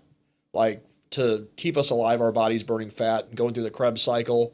The beta oxidation of fats, it yields however many ATP per cycle, but it's a slow cycle. Whereas when you're exercising, those other energy systems are becoming active, because just the fat oxidation can't provide enough ATP to power those muscles. What does the acronym ATP stand for? Forgive me. Adenosine triphosphate. Oh, Jesus. So we don't. My monkey brain just. Yeah. So there's a whole. I'll lift heavy. But yeah, that's energy that makes your muscles go. The body's process of producing ATP. So you have these different energy systems. The fast-acting one that you lift, the phosphocreatine system, breakdown of phosphocreatine binds with ADP, diphosphate, to make triphosphate. So, and that reaction happens very quickly. So when you're benching and you're going for max, that energy system will last you. It can last you about 5 to 10 seconds. When you're really trained, maybe a little bit longer. That's why taking creatine is beneficial for those explosive movements, because it's readily available. You're saturating your body, your muscles with that, so it can pull from that to generate energy very quickly. So it gives you those extra reps in there. That's the whole science behind taking creatine. And you get that bloat from it because it's monohydrate. That's the kind of creatine that you're putting in your body, but you're supplying that first energy system with plenty of creatine phosphate to break down, to make ATP very, very quickly. Then you've got a glycolysis energy system that converts glycogen, that converts muscle glycogen into ATP, and that yields, I believe, 16 per cycle. It's been a while since I've gone through this, but it also produces lactic acid. So when you're conditioning and you're feeling your muscles burning, that's that second energy system running, and it's got a whole deal to convert pyruvate back into ATP. It's got a whole different deal with that too. I forgive me for asking such a ignorant question, but what is lactic acid? When we say like, my problem with always lifting was always this like balance between like pushing my body to its absolute limits while simultaneously not causing the friction for injuries and stuff like that. And one of the variables that we constantly like leave off, but we're always constantly talking about, is recovery. Right. So it's like, I want to push my body to its absolute limits. I don't want to overdo it so that I run the risk of injury. And if I don't take recovery seriously, I will then tomorrow be a lesser version of myself, because I did the tear down without the buildup. Yeah. My question for you is, I don't know. I know what lactic acid is, but I don't know. Like I was always told Okay. that lactic acid is, as you do output, the byproduct of this is your muscles essentially get flooded with this lactic acid, which I don't know what the fuck that is. I don't know what lactic acid is. I know that if I work out enough, I get sore, and that soreness comes from lactic acid. Can you illuminate this slightly for me? Lactic acid is basically hydrogen ions that accrue. So your blood has a certain pH, right? It's slightly basic. So when these hydrogen ions come and they raise it, it's already slight. When the blood becomes more acidic, right? Your blood's already slightly basic. So when some of that hits your bloodstream and you start to feel a little bit of burn, your body can neutralize it quickly, right? And when you train and you train you train the body to tolerate high levels of acidity, which is really important for fighting. So when you got a lot of output, like Sean's a volume guy.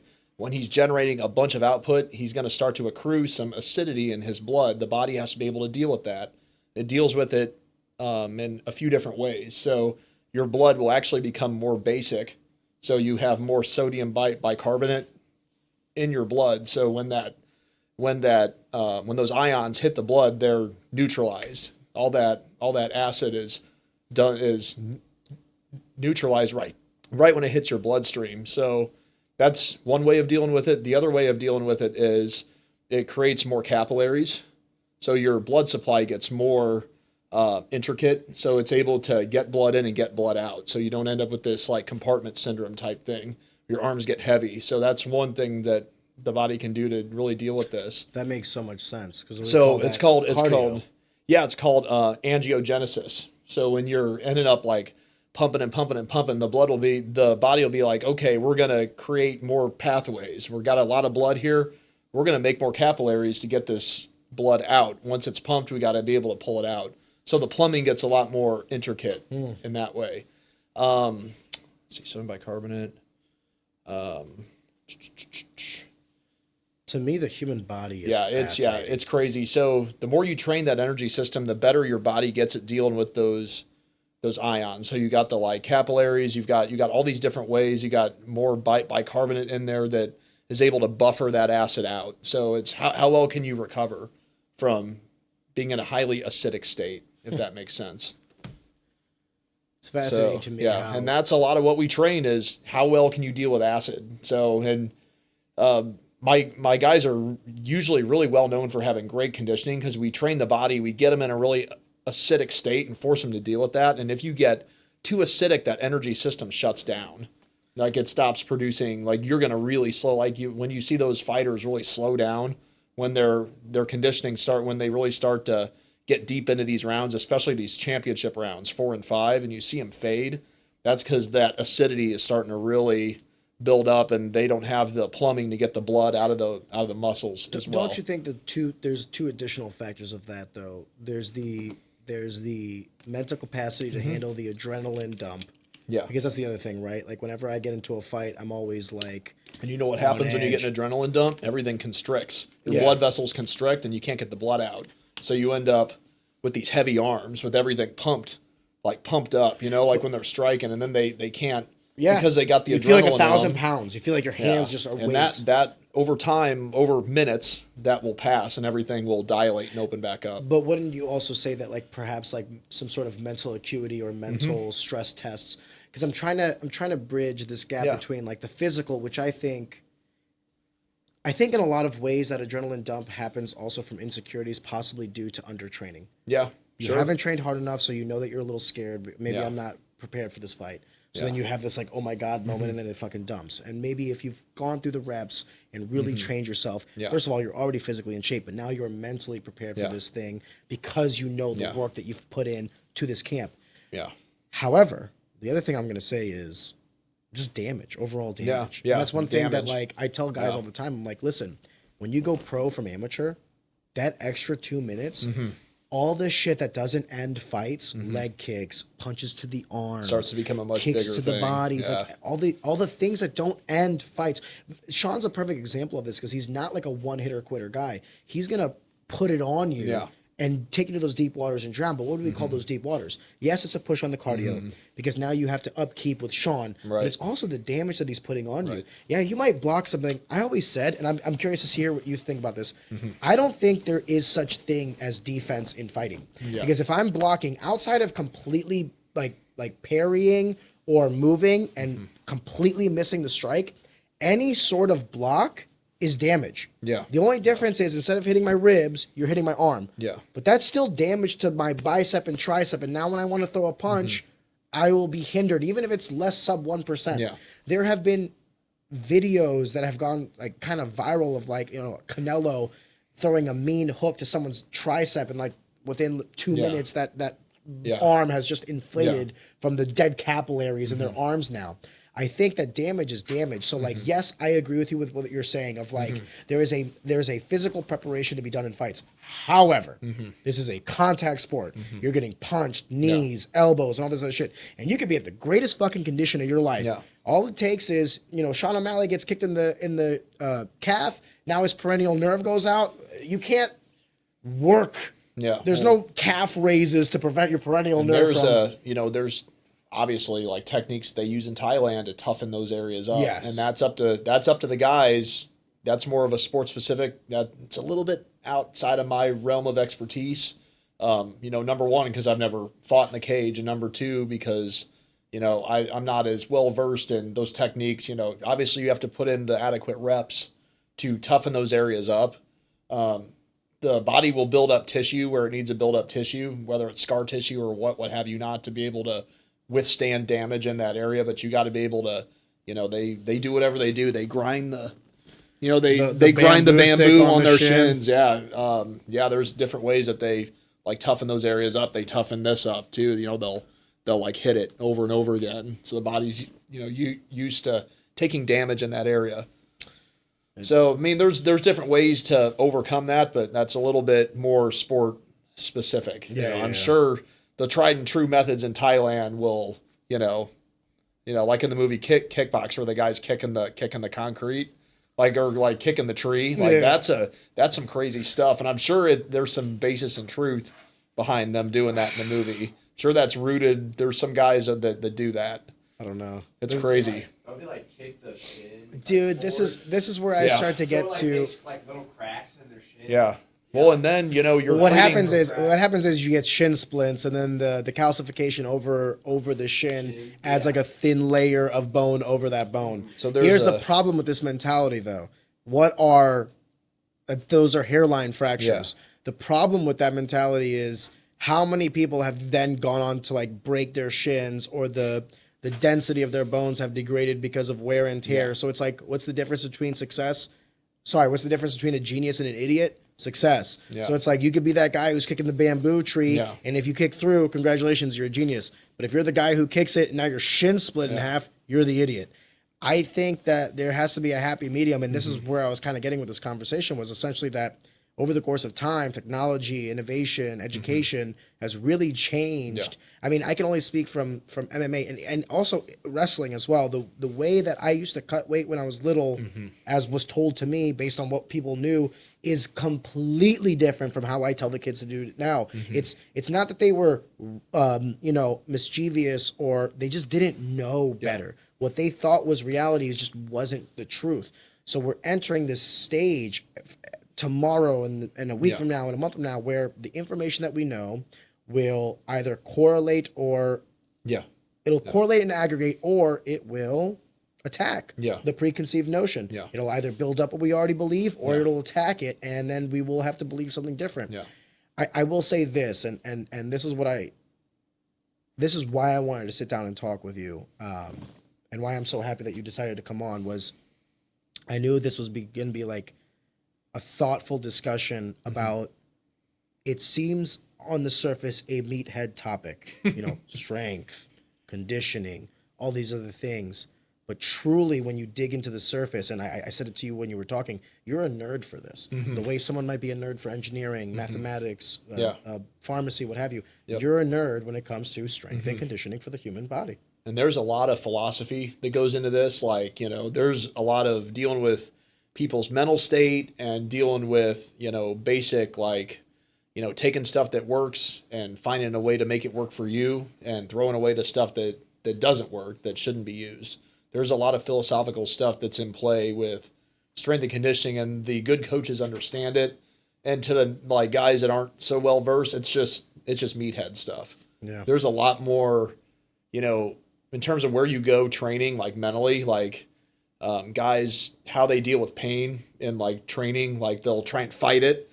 The really good guys that deal with pain well in training, whether it's during conditioning or rep maxes, you like I said before, you got to be totally present in what you're doing. You can't be, oh, this is going to hurt. This is going to hurt. No, you got to accept it and allow it to change you.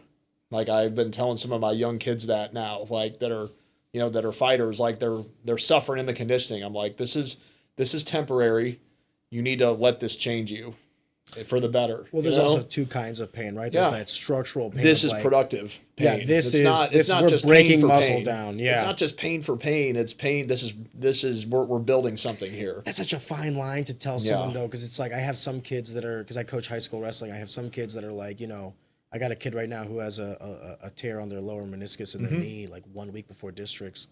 And, I've done some research on it and all these other things. And I know that he can still perform, but now it's kind of it's a pain tolerance thing. Yeah. Also a structural integrity thing as well. Because obviously if you have a partial tear, then you can have a full tear. But then it's and I don't know if this will ever be solved. When do you tell someone to push through that it then becomes a detriment to them? Because that's the hard part, right? Right. And this is why having that relationship with a person is so important. Because if I don't have a relationship with you and you tell me something hurts, well, I have to take your word for it. Yeah. But if I have that relationship with you and everything hurts, now you become the boy who cries wolf, or vice versa. If you never complain to me, and one time you're like, hey coach, this doesn't feel good. Yeah. Well, now it's I'll stop. Now we got to stop. You're the one that never says anything. Yeah. I'll end this conversation with this question out of curiosity. At what point or what metric do you as the coach become the overbearer? So instead of listening to Sean or Jordan Howard or whoever, you are now saying, hey, I get it. No.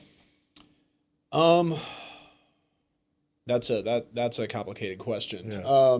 And it's different for everybody. If there's something that we need to hit on in the gym that's going to directly correlate to the fight, if we really need to be pushing on the conditioning channel for set opponent, oh, I'm tired today. I'm we can't defer this any longer. We have to do it today. It's got to be today. We're going to go hard today. We're going to put you in the sauna after. We're going to plunge. We're going to emphasize the recovery practices to pay off that debit in your training account. We're going to add more credit through recovery. Then that's fine. That's fine to that's push hard. That's an accounting reference. Yeah. I mean, it's true. When you're training, you're withdrawing currency from your account, right? From your recovery bank, so to speak. Getting in the sauna, doing recovery practices, eating right, getting your adequate sleep, doing the sauna, doing the plunge, getting a massage, putting on the Normatec boots, that all puts money back into the bank. So there are days where, this week we have to get this done because, Wednesday night's live night, you're going to feel trashy on Thursday because now we're 3 days deep in the training for the week, over at Wolves Den or wherever they train. If we usually Tuesday is our hard day, and that's a non-negotiable hard day. Even if you're feeling rough, the weight cut's hard, it is what it is. We're going to find a way. We're going to find a way to get through it and make it a productive day. Healthy boundaries with some leeway. And usually that's something that we set. So, they'll spar on Sunday. They'll come in on Monday. We'll have maybe an easier style day, but we're still pushing on, the channels and the attributes that we need to hit in that camp. And then we'll hit recovery really hard and we'll come in on Tuesday and be like, okay, this is our interval weight training day.